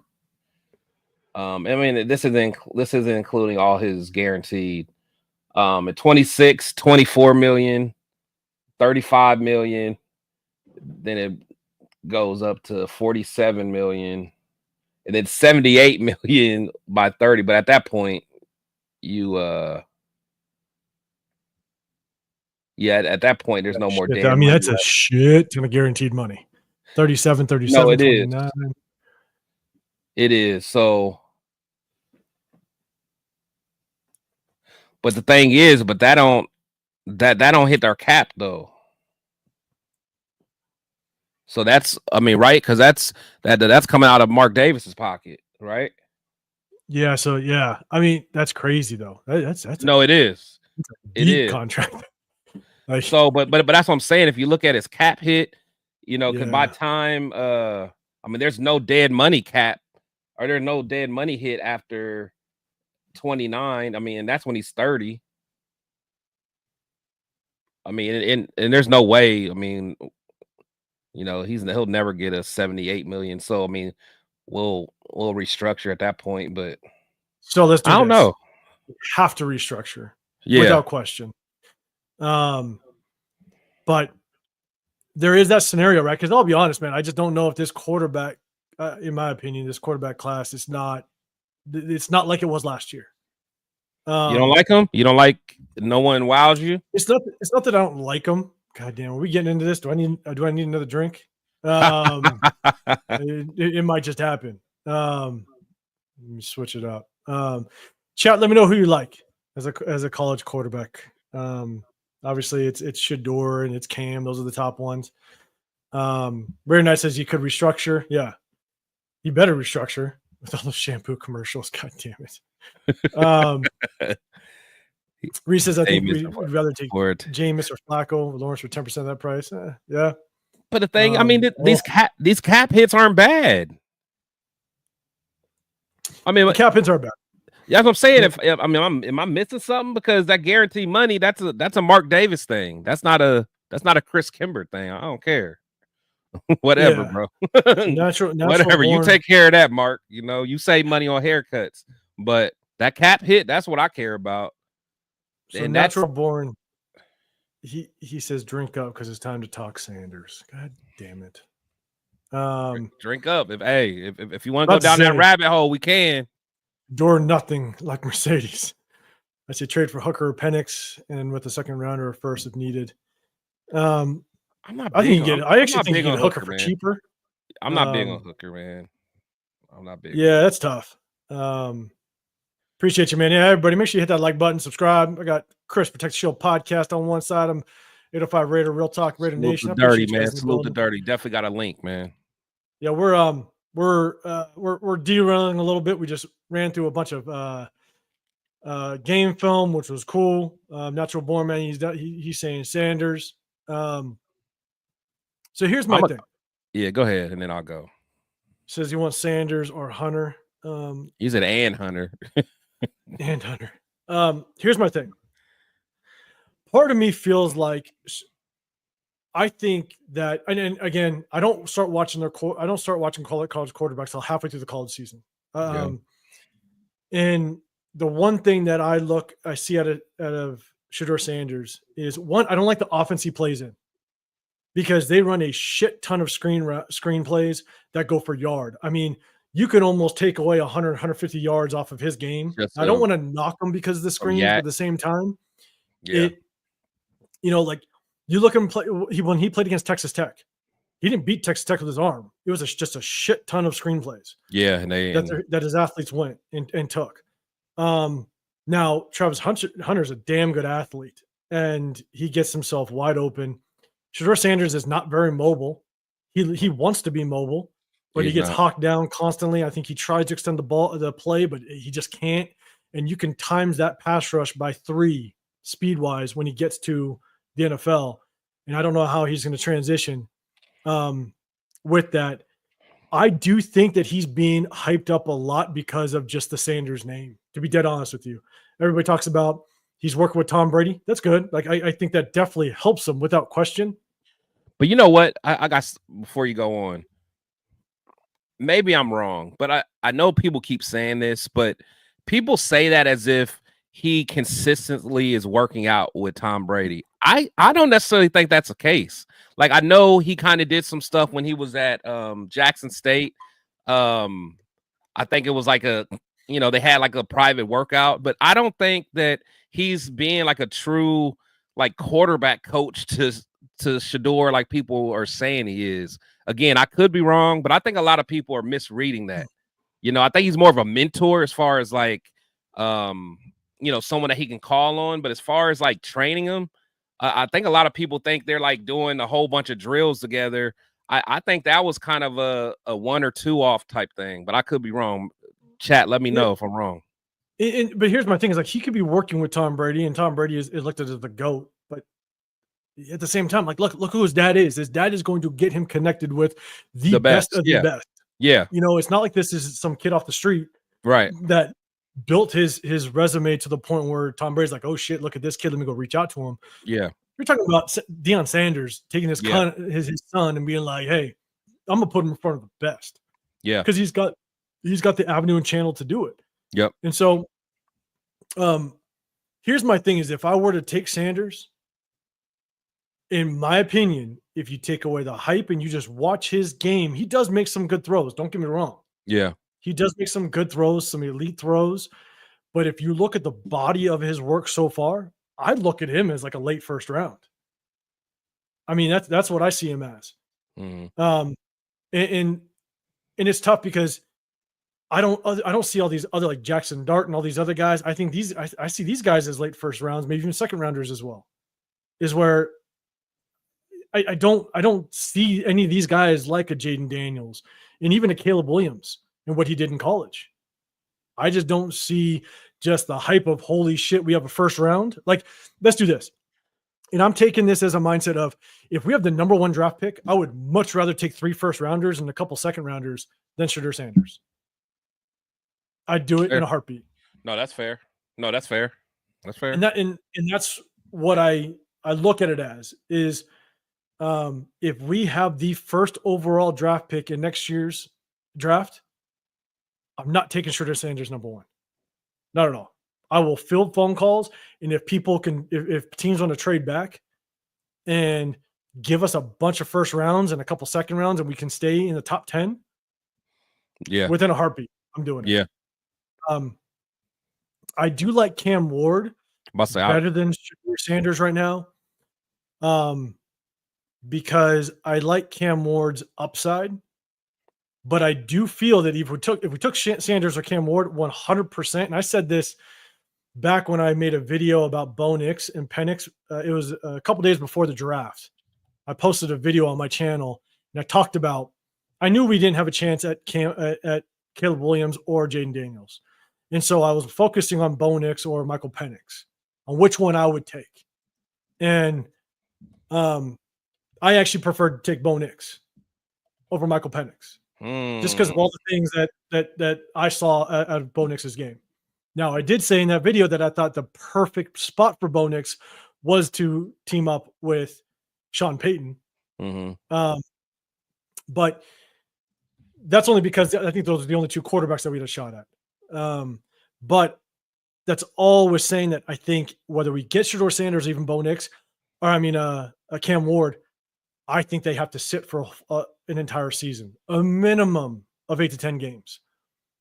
I want to see them sit and learn this game at the professional level on the sideline with a decent vet sitting in front of them, and they can process the game on the sideline.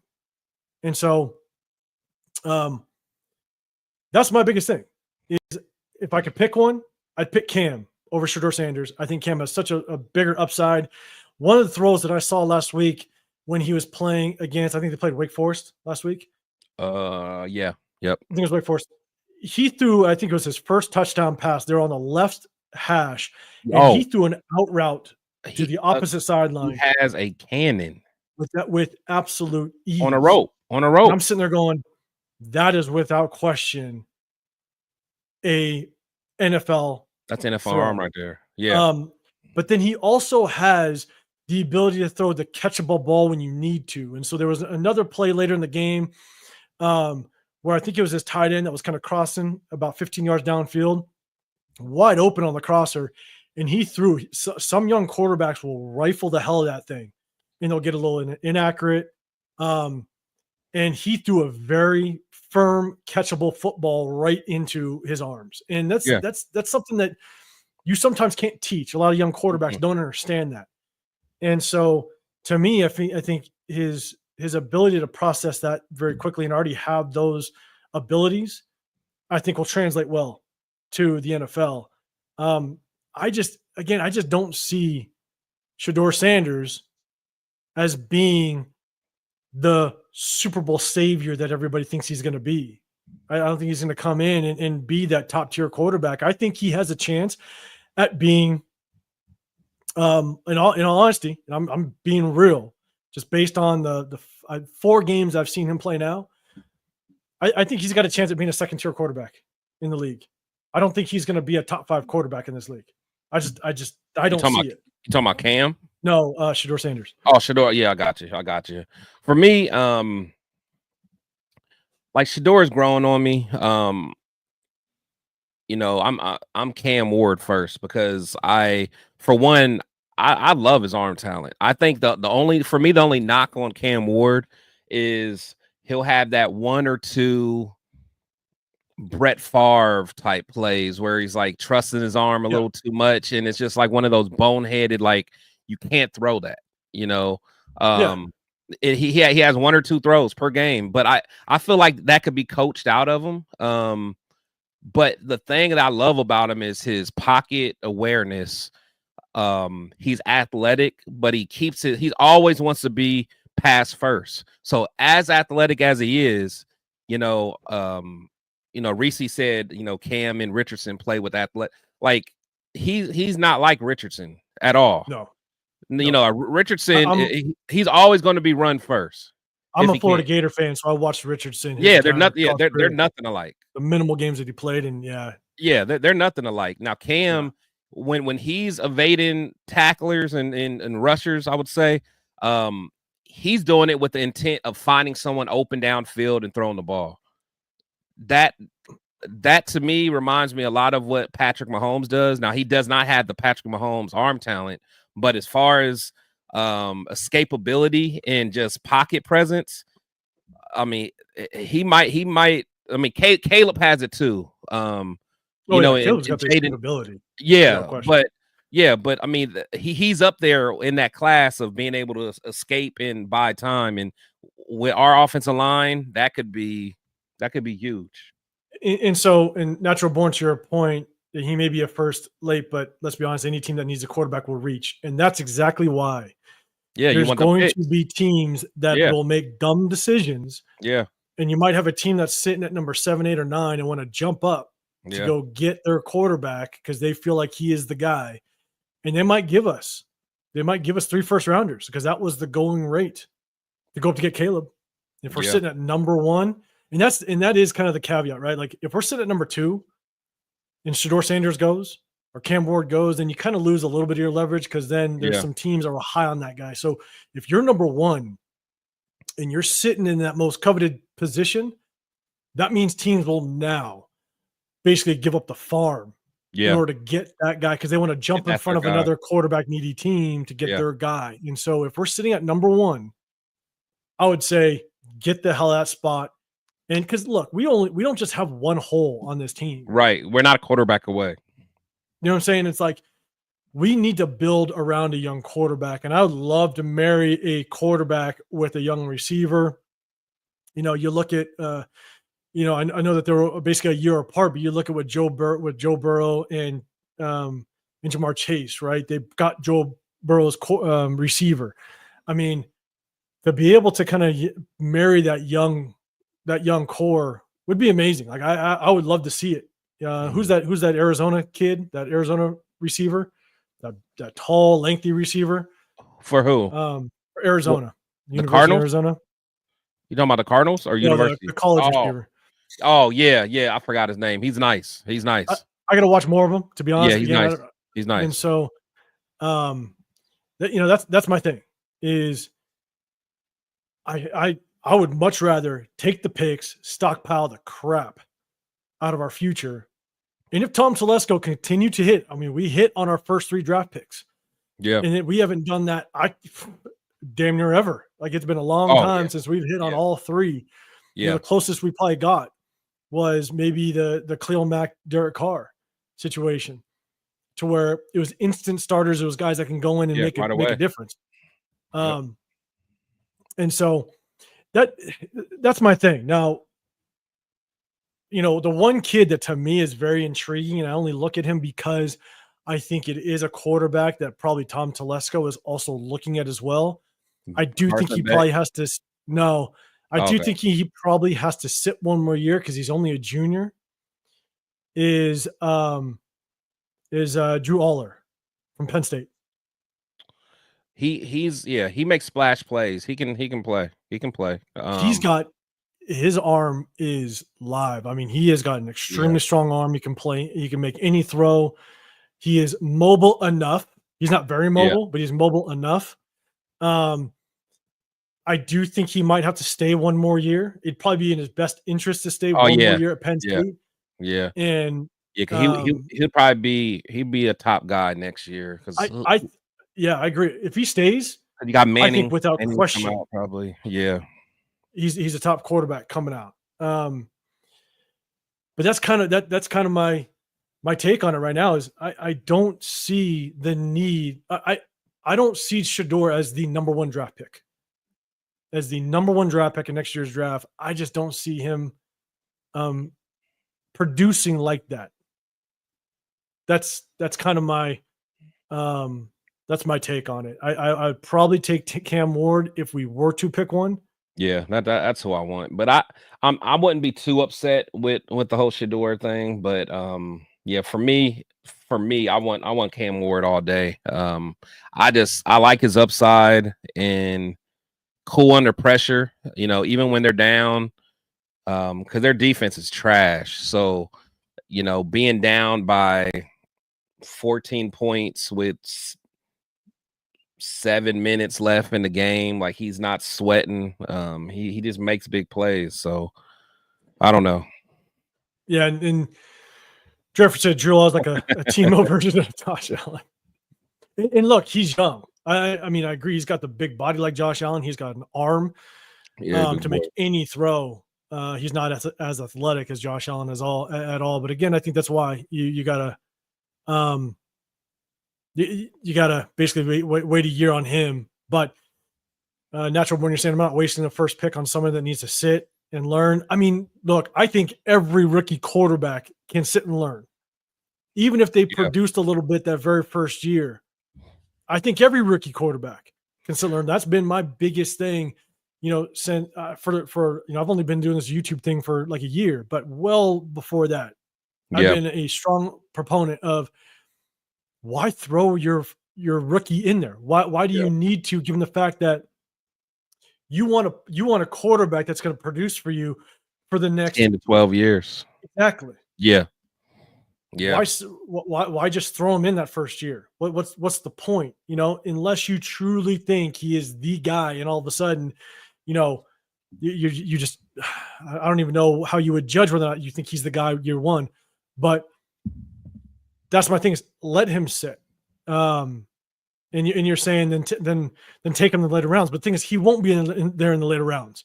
So you take him knowing that you can develop him, because it's all about develop. And you look at, and I take it as kind of like the Green Bay blueprint. Green Bay has not had quarterback struggles for I don't know how many years. You know, Brett Favre to Aaron Rodgers, now to Jordan Love. I mean, it's okay if you take them. You got to take them high if you know that that's your guy. But I'm willing to sacrifice that 1 year to potentially get 12, 13, 14 years of solid play. There's no reason to throw them in because I'm sorry. I could care less. I mean, how many first-round quarterbacks actually work out? You know, how many SEC quarterbacks are the next thing? Like, you know, I remember, you know, when I was fresh out of high school, it was the USC, you know, days were with Matt Leinart. Everybody thought Matt Leinart was going to be the next guy. Yeah. And was trash in the league. Yeah. Yeah. I think, like I said, I think some of the quarterbacks that kind of helped most teams get away from that sitting a quarterback, because for the longest time that was a recipe. You know, you get a young quarterback, you have them sit a year or so. You know, some teams sat their guy a little bit longer. You know, the Packers, like you say, with Brett Favre. But to me, I think like the Cam Newton and RG3 hit the scene so fast and so quick. I remember Cam Newton's rookie year. He was just unbelievable. So that's when they're like, okay, these guys can kind of hit the ground running. And I think that's kind of when it started going away of, you know, don't sit them, get a guy that can start now. But in the meantime, you're messing with a lot of guys' confidence, you know, if they're not ready. I think Patrick Mahomes is absolutely stunning as a player. But, you know, I remember hearing, if you listen to, what's his name? Cheetah, Tyreek Hill talk about, you know, rookie year. He was like, man, who's this quarterback? This dude is sorry. Like in practice, like Patrick Mahomes started off just looking bad in practice. So, but then as the year went on, you know, on the practice team and scout team and stuff like that, he started balling. But, you know, it's okay to let your guy sit for a little bit until he's ready. Yeah, Natural Born, you're saying first round talent should be stars hands down. I say it's because we miss so much on getting players that come in and play. All the teams doing great right now have first round stars. Okay, so like if we talk about other positions, without question, if you bring in a first round receiver, start him now. You want to be a star. Yeah. You look at Brock Bowers, right? You brought him in first round. You want him to be a star, you know, because those positions aren't as difficult to, I mean, you have a lot of good tight ends, you have a lot of good receivers, you have a lot of good defensive tackles, you know, guys can produce right away because it's much easier. Quarterback is probably the hardest position to find success in sports. Like I take two things, hitting a fastball off of a major league pitcher and playing quarterback in the National Football League are probably the two hardest things to do in sports. There are very few that could do it extremely well. Yeah. So especially because it doesn't always translate. That's the hardest part. It doesn't translate in college all the time. It doesn't, because look at an SEC quarterback, right? Yeah. You got a quarterback that now is playing with all the talent in the world surrounding him. And so he's used to having top tier receivers, a great offensive line. You know what I'm saying? Like you already are kind of born into a winning culture. And so you have all the cards in your favor because you have so much talent. And then what are you doing? You're going to a team that was the worst in the National Football League because they're picking number one. And now they got to figure it all out. How do I create plays? How do I create wins? How do I create opportunity? Whereas a lot of top tier quarterbacks that are supposed to be picked number one and number two had all that playmaking ability surrounding them. And so they got to figure that out at the NFL level, which is, again, one of the hardest things to do in sports, because year over year, we always only have 3, 4, 5, maybe top tier quarterbacks that you can say consistently you're the best in the league. You know, you got the Lamar Jacksons, you got the Patrick Mahomes, the Josh Allens, you know, you got those guys that are consistently year over year producing.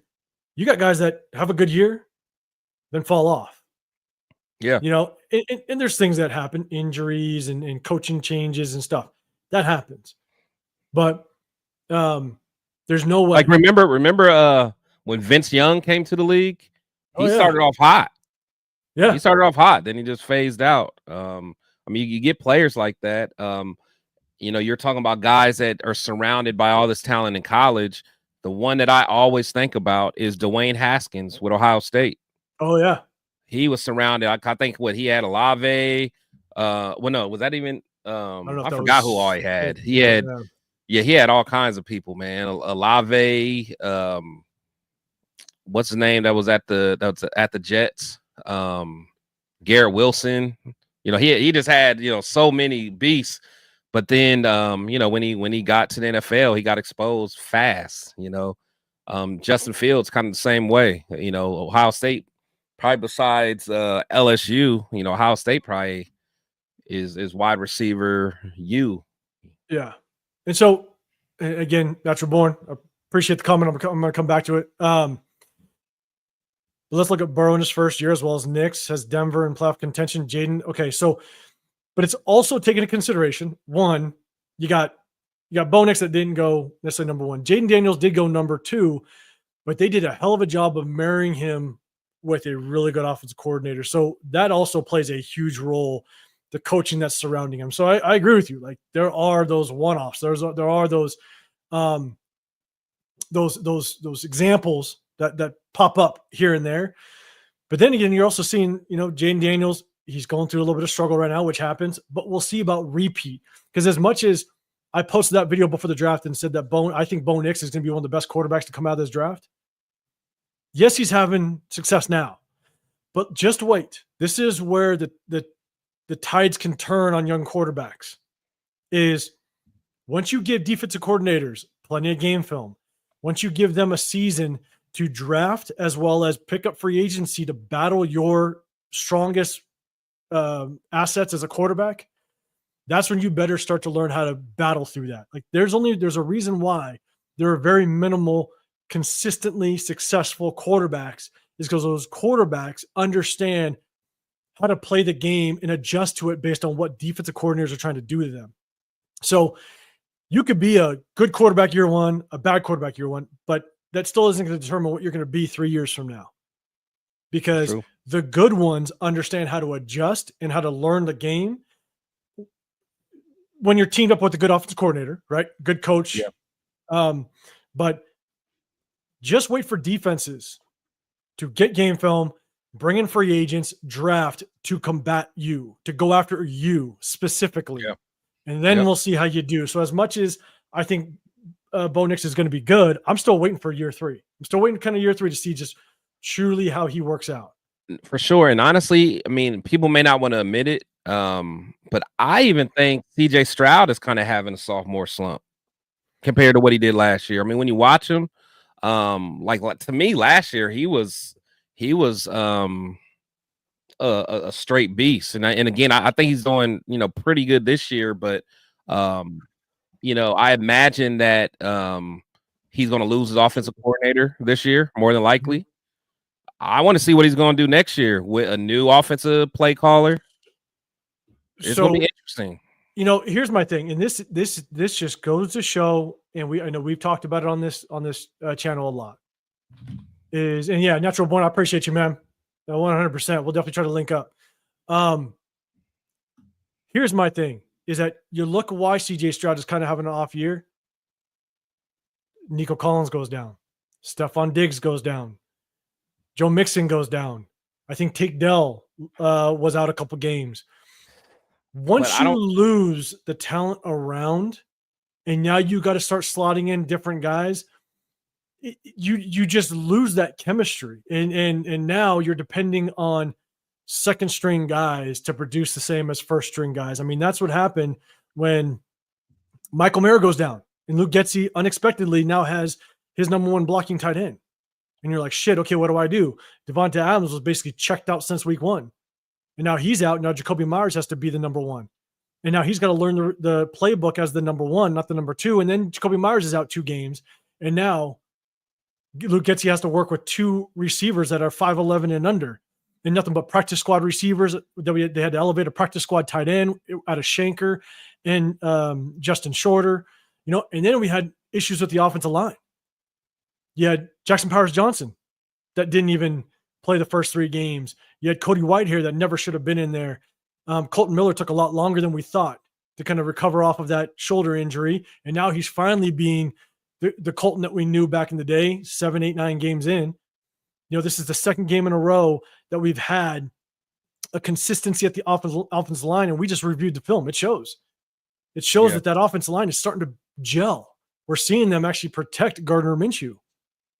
And so that's my thing is, CJ Stroud, yeah, I think he's having a little bit of a rough go, but man, you saw when Nico Collins came in, I think it was last week.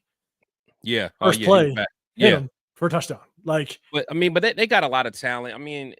But Mixon's been playing very good. I don't know. They got a lot of talent there, man. I don't know. It's just when it's going to be interesting to see how the rest of this year kind of plays out, and then what's going to happen next year when he loses his play caller. That's what I really want to see, who he's going to be. Yeah, and that's more important. That is the most important. I think it's something that we don't touch on enough is who's the offense coordinator. Yeah, who's going to be the next offensive coordinator to not just coordinator though. I think it's quarterback coach because Rick Scangarillo, that was our quarterback coach this year, that got released with Luke Getsy. Yeah.